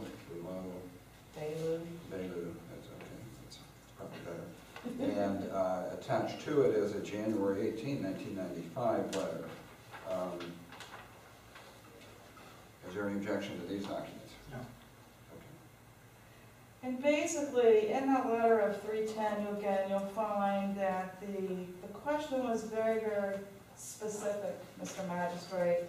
And it was a question in terms of whether or not aviary would be bona fide agricultural use. The correspondence attached behind it was a letter issued by Bob Crawford, Commissioner of Agriculture, at that time, January 18, 1995, which pretty much much, it certainly leads me to believe that regardless of how the state statute reads in terms of whether or not an animal can be consumed for human consumption, which tended to be kind of the basis there for the letter, if it couldn't be consumed for human consumption or wasn't useful to a human, it therefore was not a bona fide agricultural use. It appears that that wasn't the case, that in fact aviaries could be included and deemed a bona fide agricultural use. The town of Loxahatchee Groves is not arguing that point. You're not arguing that it's not an agricultural use? No, sir. Okay. That's not what we're arguing. And if I may move on and You may. continue. You'll also find that, again, there was, in response to that letter, there was the April 21st, 2010 letter. Again, and this is where John Costigan, Assistant General Counsel for the Florida Department of Agriculture, indicated that the legislature made it very clear that commercial production of birds for the pet trade is a bona fide agricultural activity afforded protection of the Florida Right to Farm Act. The town of Loxahatchee Groves does not wish to debate that or argue that with the Florida Department of Agriculture at this time. So again, I don't know, do we need to submit this, Mr. Magistrate, as our own exhibit? No, I don't think so. It's already in the record as respondents 4. That particular letter set off a firestorm, so to speak. It resulted in another letter, and I believe you do have a copy, the April 27, 2010 letter from Lewis, Longman, and Walker. I do not have that. I have an April 30th letter from Costigan to... Oh, well then, let me present to you exhibit number 11, because I think all these need to be read in context, and certainly I'm not suggesting that Mr. McClendon attempted to present these to you without having these letters, but I think they need to be read in their full context and not taken out of context, Mr. Magistrate, which it appeared that they could have been. April 27th, 2010, it was very, very clear in this letter going back to Mr. Costigan that it's indicated in here that the letter correctly stated that raising exotic birds for the commercial pet trade is a bona fide agricultural activity. It goes on to talk about the duplication pursuant to 823-14-6 of the Florida Right to Farm Act prohibits the duplication of local government regulation of bona fide agricultural activity where such activity is already regulated through implementation of best management practices or interim measures developed by the Department of Environmental Protection, the Department of Agriculture and Consumer Services, or Water Management District. I'll remind you, Mr. Magistrate, that Mr. McClendon has already indicated on record that he is aware that he does not comply with that part of the Florida Right to Farm Act. This letter goes on to state that review of the clear language of 823-14 subsection 6 indicates that local restrictions on bona fide farm operations are only prohibited by the legislature where the department, the DEP, or a water management district has adopted best management practices for that type of agricultural activity through rulemaking. This, again, is not the response back from Mr. Corrigan, so I believe you can read the rest of this letter without me reading through it for you. But then I believe you do have the response back to Mr. Bauman with Lewis, Longman, and Walker from Mr. Corrigan in the April 30th letter. Let me just ask where Mr. Bauman fit into this. Why was he writing these letters? Mr. Bauman, and again, I believe, certainly the property owner can respond to this, but my understanding, based upon what I see in the letter, is that Lewis, Longman, and Walker was retained while they're in Maureen Lefkowitz. Okay. And I know Mr. Bauman used to be assistant county attorney. Okay. Now, going back, and I believe... Let me just stop you there. Was there any, have you seen this letter? I've seen it. Any objection to that? No. Okay, so we will admit Town's Exhibit 11, being the letter from Mr. Bauman to Costigan dated April 27, 2010. Now, if I may, I believe you do have the exhibit, the April 30th letter from, thank you, sir. There, it's very, very clear in here in the second paragraph. This is indeed the letter from Mr. Corrigan at the Florida Department of Agriculture. Again, very clear. The Right to Farm Act, and its first 5 paragraphs provides a defense for agricultural operations to suits alleging those operations to be a nuisance, provided that all conditions precedent in the statute are met.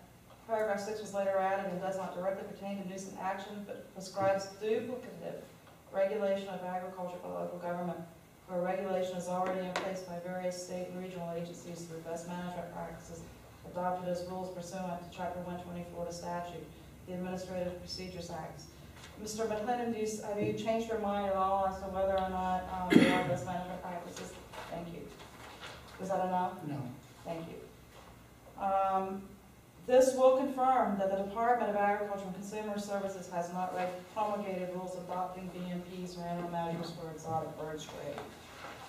In addition to that, and I do not believe you have a copy of this, if you recall when I started this portion of the presentation, this all started as a result of questions from the ULD's committee in the town, and so I don't believe you have this as an exhibit, and I would like to present this as exhibit number 12. Because there's one piece of the puzzle here that still, needs to be, the loose end needs to be tied up. Mr. Corrigan, or Mr. Costigan of the Department of Agriculture did respond back to the town of Loxahatchee Groves. And in that response back to Loxahatchee Groves, it is a letter dated Friday, April 30th, to Elise Ryan from John Costigan at the Florida Department of Agriculture. In that first paragraph, and I think again it's very, very pertinent to where I'm going with this, there's at the bottom of that first paragraph, Mr. Costigan states, quote unquote, "You will see that any claim of immunity from local ordinances lawfully addressing the problem is ill-founded." Mr. McClendon, would you say that that is the claim that you are using? I'd have to read what you're reading. Are you reading from this letter, or is that a separate letter? I'm reading from the letter from Mr. Costigan.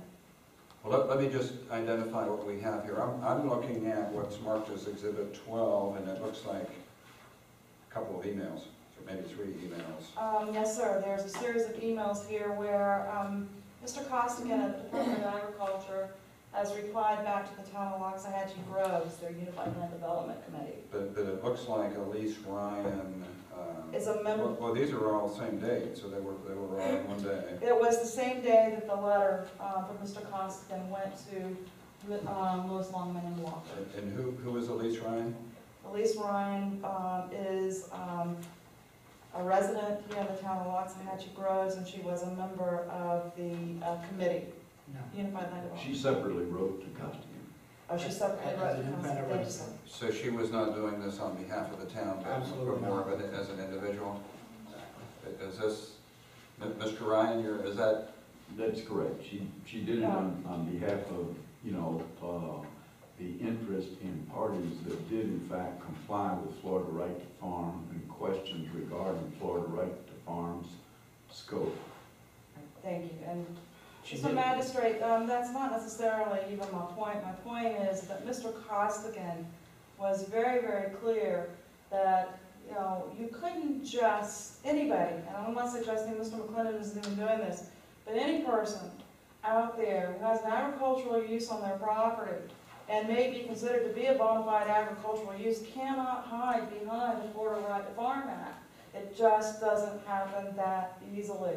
There are conditions, and those conditions are in the Florida Right to Farm Act, Chapter 820-14. Mr. Costigan, and the reason and purpose for me submitting this email is because I wanted to present it in terms of what Mr. Costigan actually said. Mr. Costigan says, quote unquote, "You will see that any claim of immunity from local ordinances lawfully addressing the problem is ill-founded.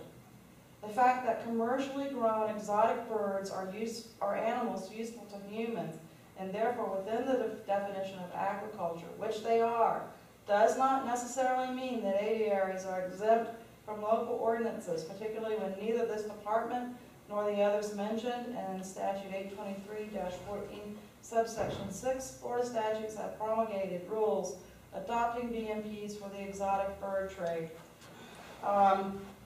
We actually, since that was in 2010, staff went on ahead and we decided to do a little more research into that ourselves. Let me stop you there. Any objection to these emails? No. Okay, so we will admit Town's Exhibit 12. And as I'm learning here, coming into this hearing, there's a lot of history, to say the least, Yes, right? Yes, With Mr. Lefkowitz, with Mr. McClendon, with a lot of other people who have been looking at this. Okay. And And let me stop you there. Let's take about a 5-minute break, thank you. and we'll come back. Unless somebody, I don't know if y'all want a break for lunch. I just soon continue, but a 5-minute break would be good.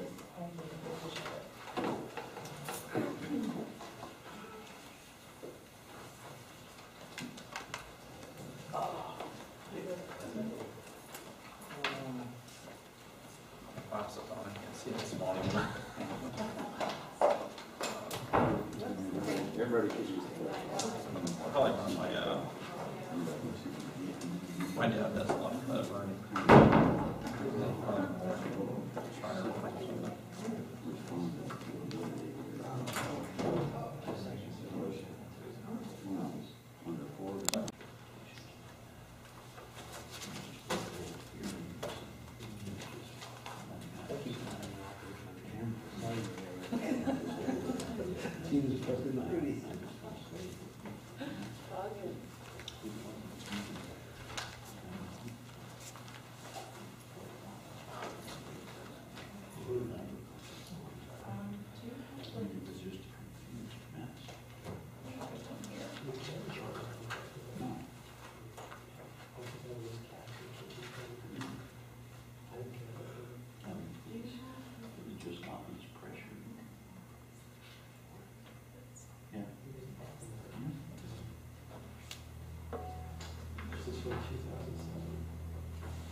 I'm ready, Mr. Magistrate. Let's.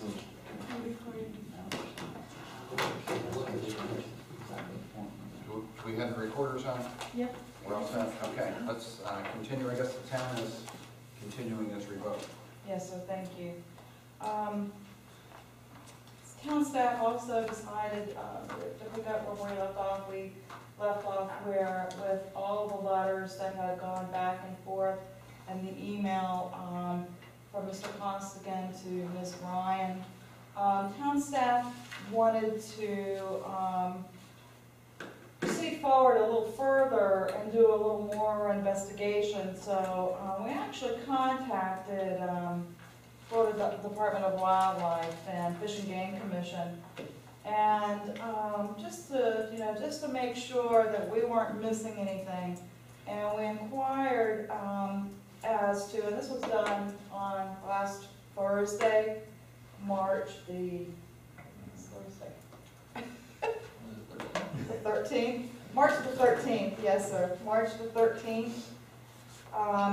We talked to Donna, and Russ also had another conversation, so have Russ kind of give you some idea in terms of his conversation with them.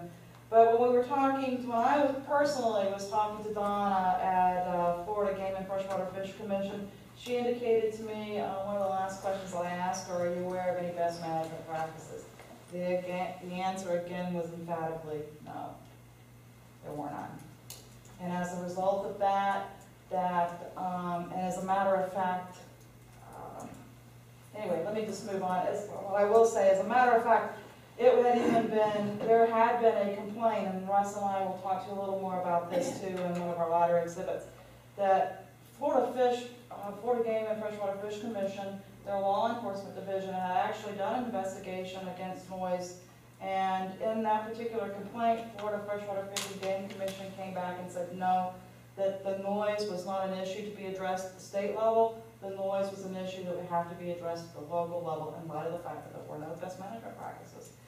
So, subsequent to that, Russ, can you tell me about a conversation that you had with Florida Game and Freshwater Fish Commission with their law enforcement division, and was the law enforcement division able to indicate or provide you with any best management practices for aviaries? There was none that they were aware of.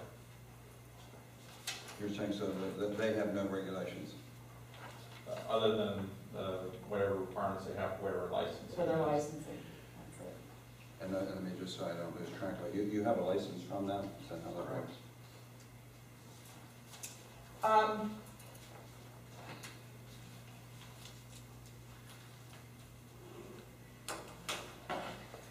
I am gonna make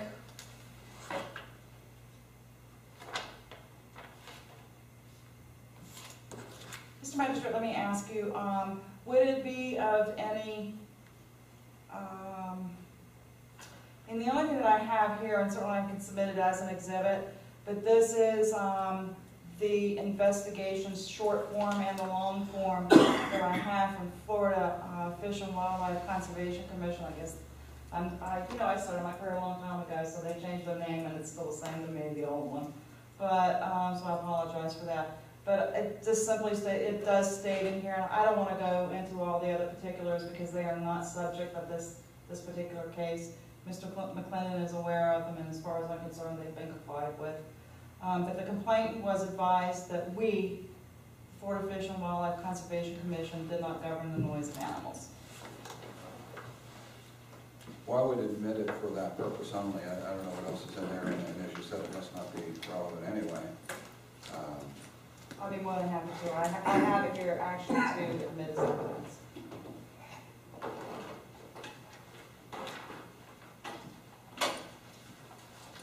I have a copy from Mr. McClendon.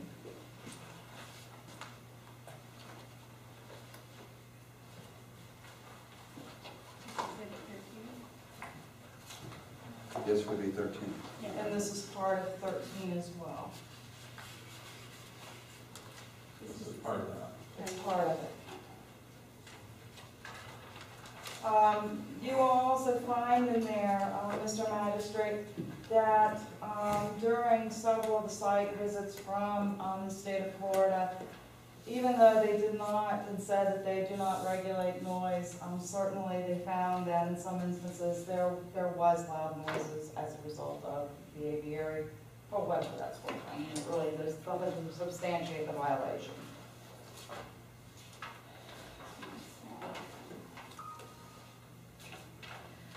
Mr. McClendon, I have I'm trying to decide which one of these if I want to continue to move forward here, but I do have one other question for you. You say you do comply with all the reporting requirements pursuant to Florida Statutes 193-461? Yes.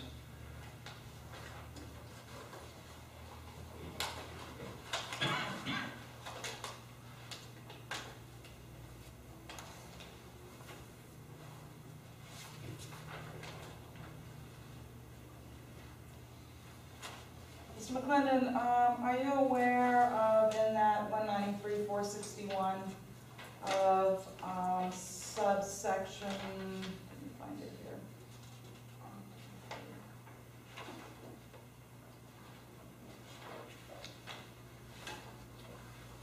Subsection, parent 4, parent C, says the sale of land for a purchase price, which is 3 or 4 more times the agricultural assessment placed on the land, shall create a presumption that such land is not used primarily for bona fide agricultural purposes upon a showing of special circumstances by the landowner demonstrating that land is to be continued, operative word, continued in bona fide agriculture. This presumption may be rebutted.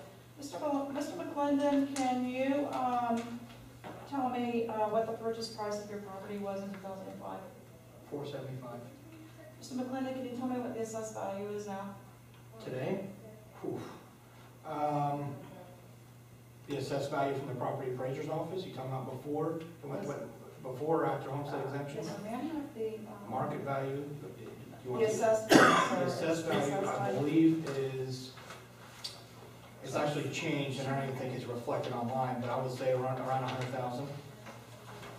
Well, I have here the data from the property appraiser. 2009, the assessed value was $114,664. In 2010, the assessed value was $104,625. In 2011, the assessed value is $145,182. 2012 is not online. So, but that's because you have until, I believe, April 30th to pay the taxes. So, would you not,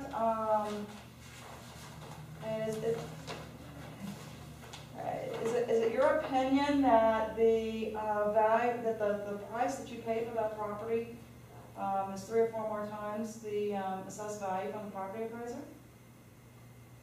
From back 8 years ago, when I purchased it, yeah, kind of like most people in South Florida, the property Okay, value drastically decreased. So it's quite possible that according to 193,461, the sale of land for purchase price, which is 3 or more times the agricultural assessment placed on the land, could create a presumption that that land is not used primarily for bona fide agricultural purposes. You're trying to use a value from 8 years apart, so no, not at all. What I paid, It says the value at the purchase price. right, The purchase price. okay. It's very clear. Sell of land for a purchase price, which is 3 or more times the agricultural assessment placed on the land, could create a presumption that land is not used primarily for bona fide agricultural purposes. Let me ask this question. When number one says could, What was that land for? What was that land used for prior to you purchasing it? well, at some point it was agricultural, at some point, there was actually, That's not my question. What was the land specifically used for prior to you purchasing the property? I don't know what it was before I purchased the property. Was there cattle on the land? Were there vegetables being grown on the land? Was there an aviary on the I land? know there was a couple, at least 1 or 2 hogs on the property. Okay, but there was not an aviary, correct? No. So you can't claim that the bona fide agricultural use was being continued when you purchased the property. I can't say yes and I can't say no, Was there an aviary on the property when you purchased it? not that I know of. All right, so you cannot claim that you are continuing an existing use on that property. An existing use on that property that was there at the same time that the Lefkowitzes purchased that property.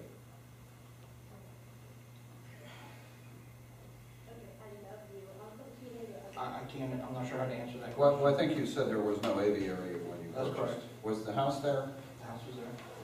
Thank you, Mr. McCollum. I know the guy frequently uses it as a shooting range. I wonder if I should still be considering it because he's using it as a shooting range. I don't know if I would want to get that on the record if I were you. It's legal. Shooting? Absolutely. Well, we won't go there. Let me, If I may, I'm ready to close. well, let me just address this last exhibit, the Florida Fish and Wildlife Conservation Commission report. Was there objection to that? No. So that is admitted, that's Town's Exhibit 13. Mr. Magistrate, should I go on, you know what, I'm going to go on ahead, since I do have testimony on the record, and the reason for this line of questioning is that it's quite clear, even in Florida Statute 193.461, agricultural lands classification and assessment mandated eradication or quarantine program, that certainly there could be a question or a presumption on even pursuant to 193.461 of the justification of validity of this property being bona fide agricultural use. And I will submit this as exhibit number 14.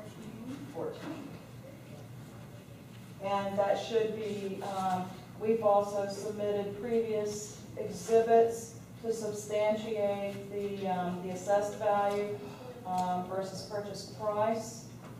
That can be evidenced in the previous exhibits that were submitted from the Palm Beach County property appraiser, for Mr. McClendon's property and Mr. Lefkowitz's property. Mr. Magistrate, in closing, in addition to what I just put on record, The town would like to submit to you that Mr. McClendon is in violation of the Waxahachie Groves Unified Land Development Code, and utilizing and attempting to justify the Florida Right to Farm Act, Chapter 823-14, is not reason for justification. That in fact, that there were, again, looking at the Florida Right to Farm Act, there were claims almost immediately after Mr. McClendon purchased the property and moved the birds onto the property, and certainly within 1 year that there were claims of public nuisance that were made both to Palm Beach County and to Waxahachie Groves.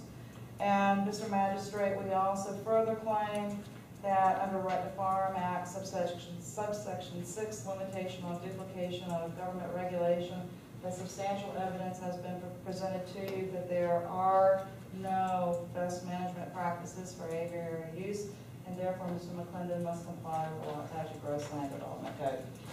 Thank you. Okay. Mr. Lefkowitz, before you tell me what you want to tell me, let me just ask you a question. I'm looking at the emails,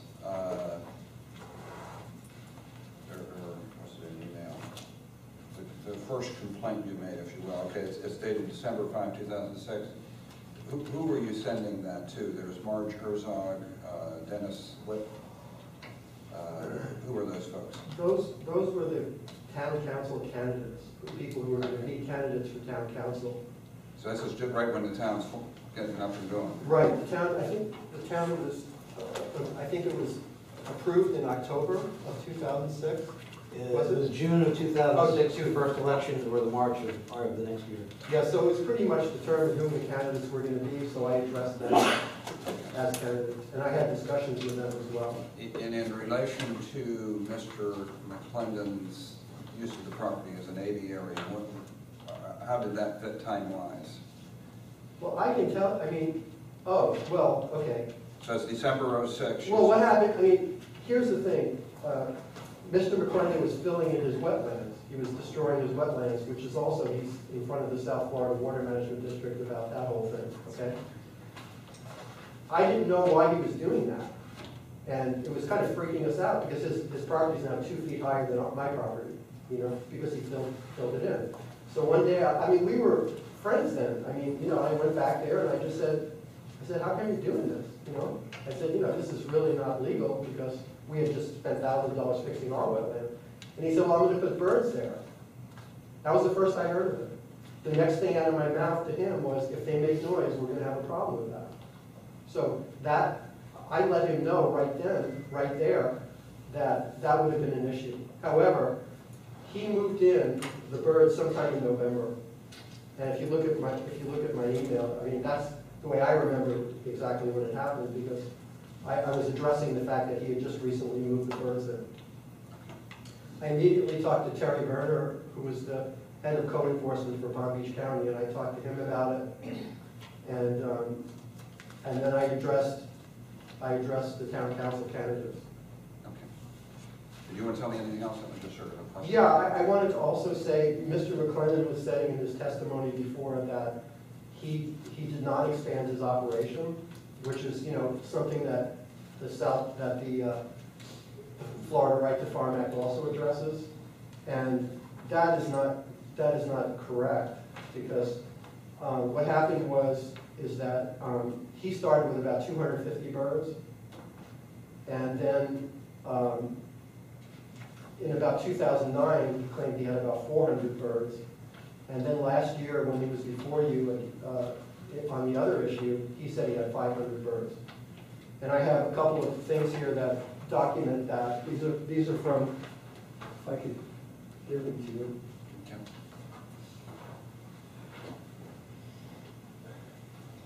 This is an article from the Sun Sentinel about this issue. Okay. And that was in September 3rd, 2007. And this is one from the local TV channel, which did a piece on it from our property in 2009. See, 400 birds here, 250 birds here, and then he told you last year that there would be 500 birds. Okay, let's mark these. Have you seen this? No. But I assume if it's in the paper, it must be true, right? Always true. I will refer to that. I'll call it a town exhibit. And to back up, Exhibit 14 was the statute. Did you have any objection to the agricultural classification statute?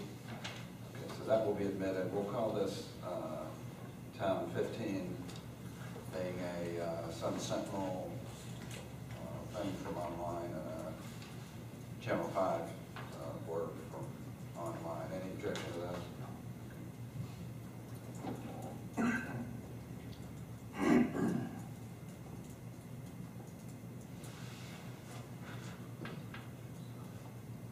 Okay, so those are, I'll give that to the clerk to mark. Okay, you haven't had a chance to make a final comment or whatever you want to do. Okay. First of all, in 2006, we were under Palm Beach County Unified Land Development Code. Code enforcement was contacted in 2007 as they were taking care of code enforcement at that time. Do you have any proof that they ever cited me for any kind of code violation at that time? No, so they did not cite you. So It's I'm out assuming, of jurisdiction, out of the jurisdiction. correct me if I'm wrong, but we used Palm Beach County for code enforcement for a couple of years after incorporation. It was Yes. changed.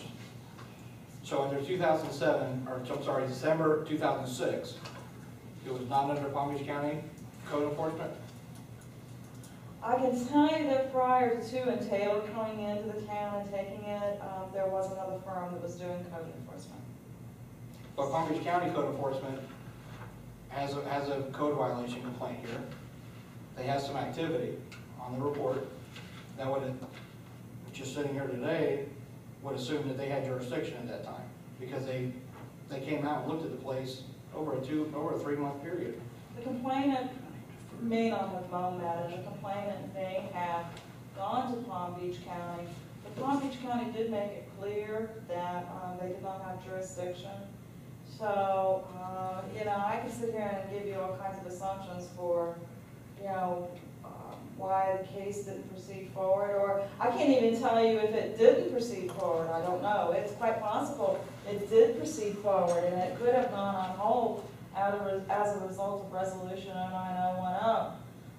However, I want to go back to my whole purpose for submitting that is not so much that it was an investigative code enforcement complaint, but to demonstrate that there already was alleged public nuisance within months after you moved onto the property. Alleged being the key word, not deemed a public nuisance, That's but not- alleged. That's the That's right. magistrate's Okay. determination to make.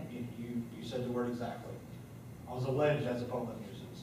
And in fact, I'm not even sure I was alleged as a public nuisance, I was probably alleged as a private nuisance. Do you have the code that we went by until 2010 for the noise at that time? I didn't, again, just to be clear to you and to the magistrate, I was not submitting that as evidence in terms of what the county code stated, because that has no relevance or bearing on where you're at right now in front of the magistrate. That all that was to demonstrate in regard and in reference to the Florida Right to Farm Act that, trying to stand behind that one subsection that you had been in operation and that you had it had not been found to be a public nuisance may not actually be correct. Okay, but That in fact, Ms. do you have anything that deems me as a public nuisance up until today? That's not for you or I to decide. That's why you're in front of the magistrate, sir.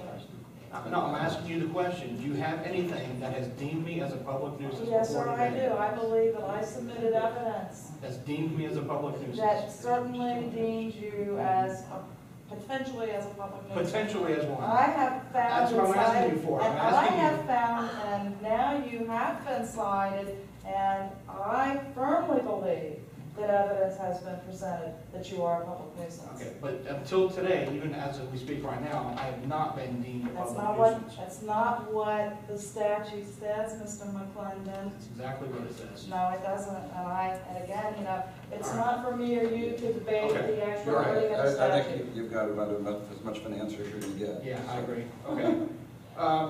Let's get back to this best management practices. Best management practices are in place for water quality and pollution. That's what best management practices were added way after the original Right to Farm Act. When we talk about noise, we're not talking about water pollution or water quality or conserving water.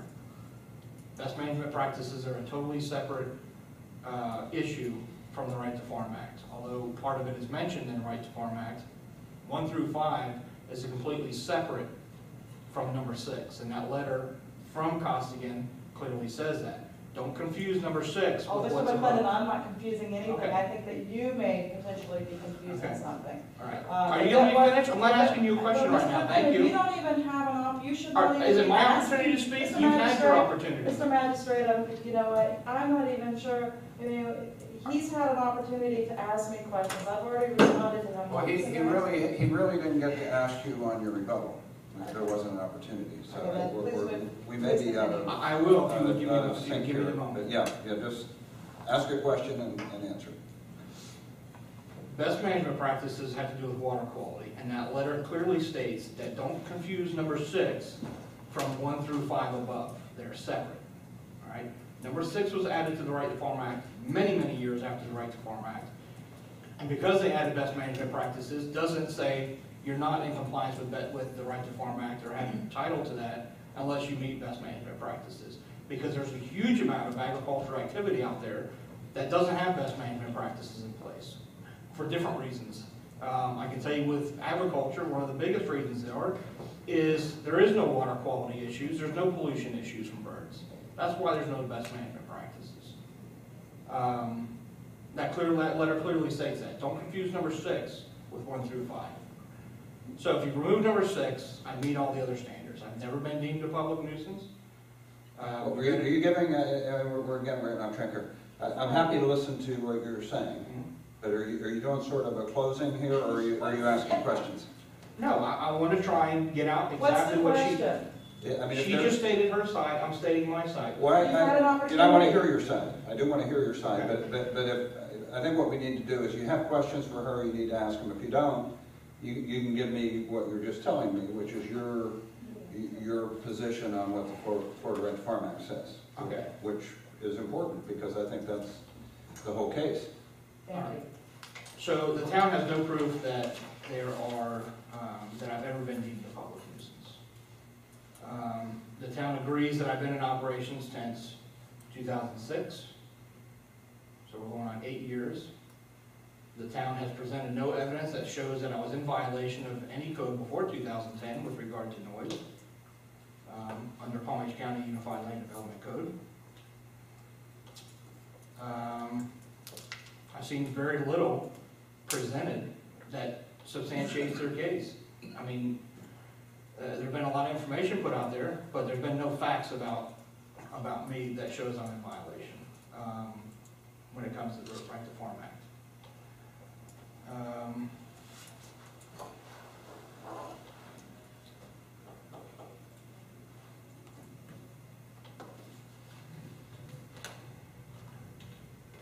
Do you have any proof that I've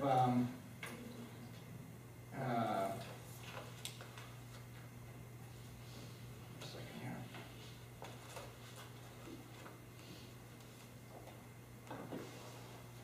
Do you have any proof that I've expanded my operation?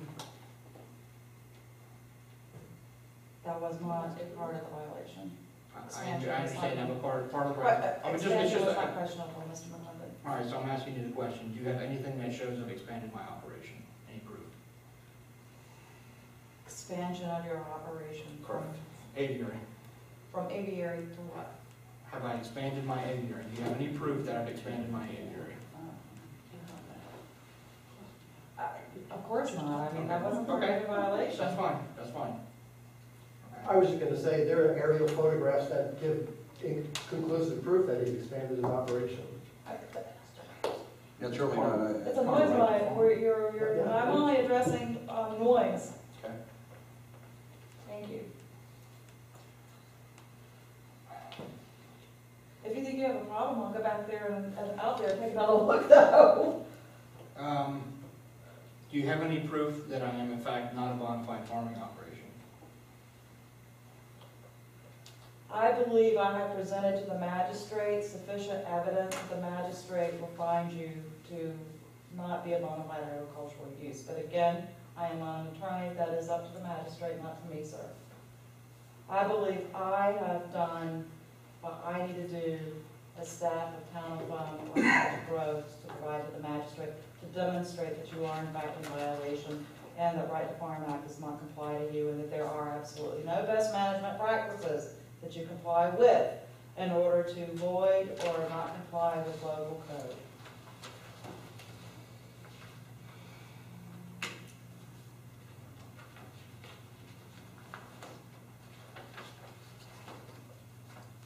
I think I've done my question. Okay, do you want to make any other final comments as far as, let me ask Mr. Lefkowitz a question. When you sent that December 2006 email, what was the level of, and I know you know this maybe by year as opposed to decibels, but what was the level of noise then as compared to now? I didn't have a noise meter at that moment. All I can tell you is it was even with a small number of birds when we first moved them in. I figured I'm going to wait till we lose a little bit more birds in, give them the benefit of the doubt. It was very clear pretty quickly that it was going to get much, much worse. It was already really bad and it was going to get much, much worse. Plus, I just wanted to mention also that December 5th letter, which was probably 2 or 3 weeks after the birds moved in, I have copious more information. There was even a public discussion on our town Waxahachie chat mail list, which goes out to numerous people throughout the town. There was a public discussion about it where I was attacked by his friend, one of his agriculture friends, publicly, and made he tried to make me look very stupid. But it was a very public discussion. I have all those emails, and that was in early 2007.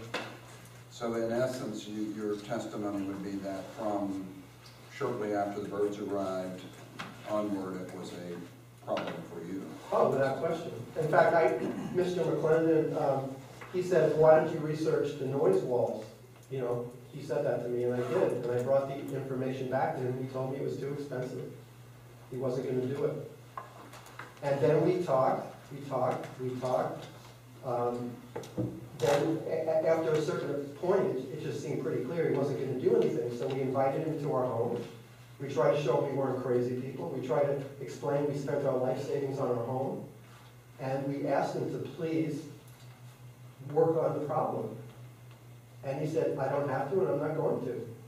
So we told him right there, we gave him all the benefit of the doubt. We told him right there, we're going to do everything in our power to protect our investment in our property, And that's all we've done, legally. We've got all kinds of other suggestions on how to do this, But we're not doing it that way, Okay. Mr. McClendon has had so much opportunity to fix this. He knows he's friends with the person who told him all the things that were wrong with his operation. He could have implemented them on his own and just been a good neighbor. But he Okay, chooses. we've gone through that. I was just interested in a little bit of history. Let me, anything else from Mr. McClendon? Yeah, I do want to point out that the property appraiser is one that classifies property as being bona fide agriculture.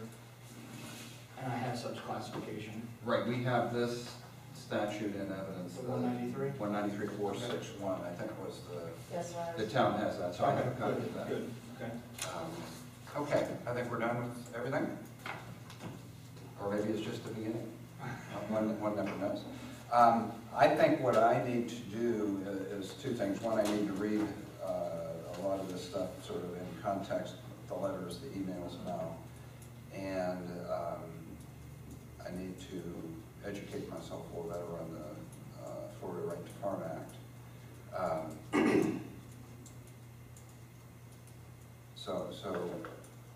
Do I get a chance to follow up before we finish today? Well, I thought we were done. I was done asking questions. You were gonna ask? I have some statements I wanted to make. Okay, well, so I asked you if you were done. I thought you said you were. Go ahead. I mean, the right to farm act clearly states if you haven't been a public nuisance for a year or more, you can't be deemed a public nuisance after that, unless, of course, you've expanded your operation.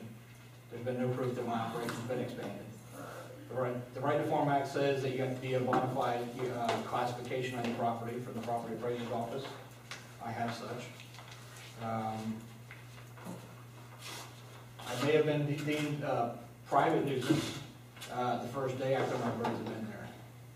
I've never been deemed a public nuisance. Palm Beach County Code specifically exempt bona fide farming operations from its noise code. Back when we used Palm Beach County ULDC from 2006 until 2010. So if I was never in violation of the noise ordinance from 2006 to 2010, that would be 4 years that I went without being a public nuisance, because there would be no way to be a public nuisance if bona fide farming operations were exempt from that code. So the right to farm act says 1 year. I had 4 years there that I wasn't a public nuisance. This nonsense to put out there that it might be a bona fide farming operation is ludicrous. The best management practices, it is definitely an area that a lot of people have trouble with. But it's clear that the best management practices is a separate issue from the rest of the right to farm act. There are many, many instances of agricultural operations out there that don't have best management practices. That does not mean they don't have the right to farm act. It's just clearly inaccurate to make that statement. And Mr. Constigan's letter on the 30th indicates as such. Says, do not confuse number 6 with what's above. Very clear in the statement there. So the fact, so it's very factual.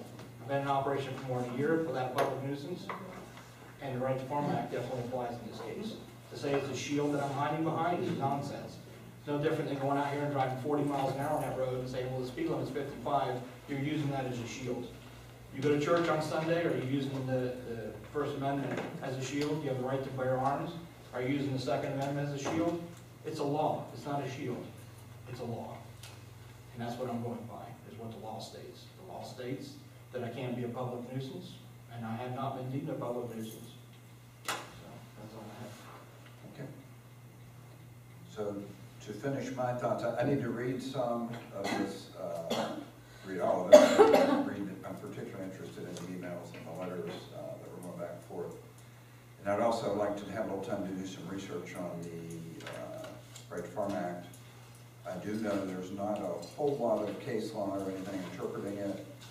I'm interested in, for instance, it looks like subsection 6 was added or modified. Interested in that and maybe the legislative history on when that happened, because I think that can be important.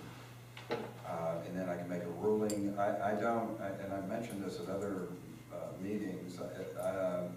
Some places want a ruling at a meeting, and I don't know if you want me to make a ruling at a meeting, I'm happy to do that at a future meeting, or if you just want me to do an order, I can do that when I type it up. So I don't know if there's any objection. I don't object to it. Okay. Okay, so I think that's it. And we'll close matters on this case, 2012-298. And we do have a status update. Yes, sir, and this will be real quick. I just wanted to let you know that we still have an active case with Magic Properties, and they were put on like an indefinite stay from their fine running. So there still is an active case, but they have proceeded forward in good faith. It's just taken a little bit of time due to the process itself. But March 14th of 2013, resolution number 2013-02 was passed, which approved their site plan. So they have moved forward in good faith. We believe that probably another, Mark, you think 90 days? We should be able to At close least this. be safe, yeah. Did we have a window on compliance or something? No, so there was no window, so long as they kept moving forward and in good faith. Okay, so you're more reporting than leaving On an this order? more reporting, just so, as a reminder that it's still out there, but they are moving forward, and it will at some point come back. Okay.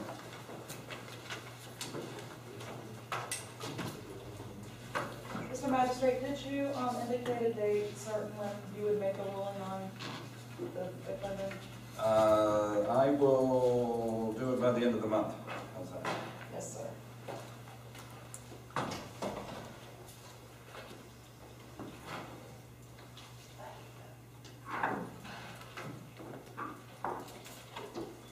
And Okay. Mr. Magistrate, if you, just one more point of order, if you do recall, our April meeting was moved back 1 week. So as opposed to it being the third Wednesday, the April meeting will be the fourth Wednesday. Okay. And that is April 24th, I believe. 24th? The Or the first, last meeting. Oh, I wasn't here. Okay. last to know, huh? All right.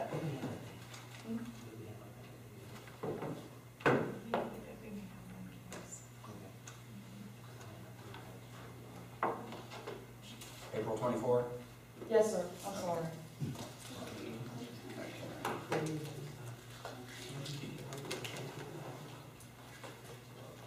Okay. Yes, oh, no. We're all done, we will adjourn, it's almost 1 o'clock.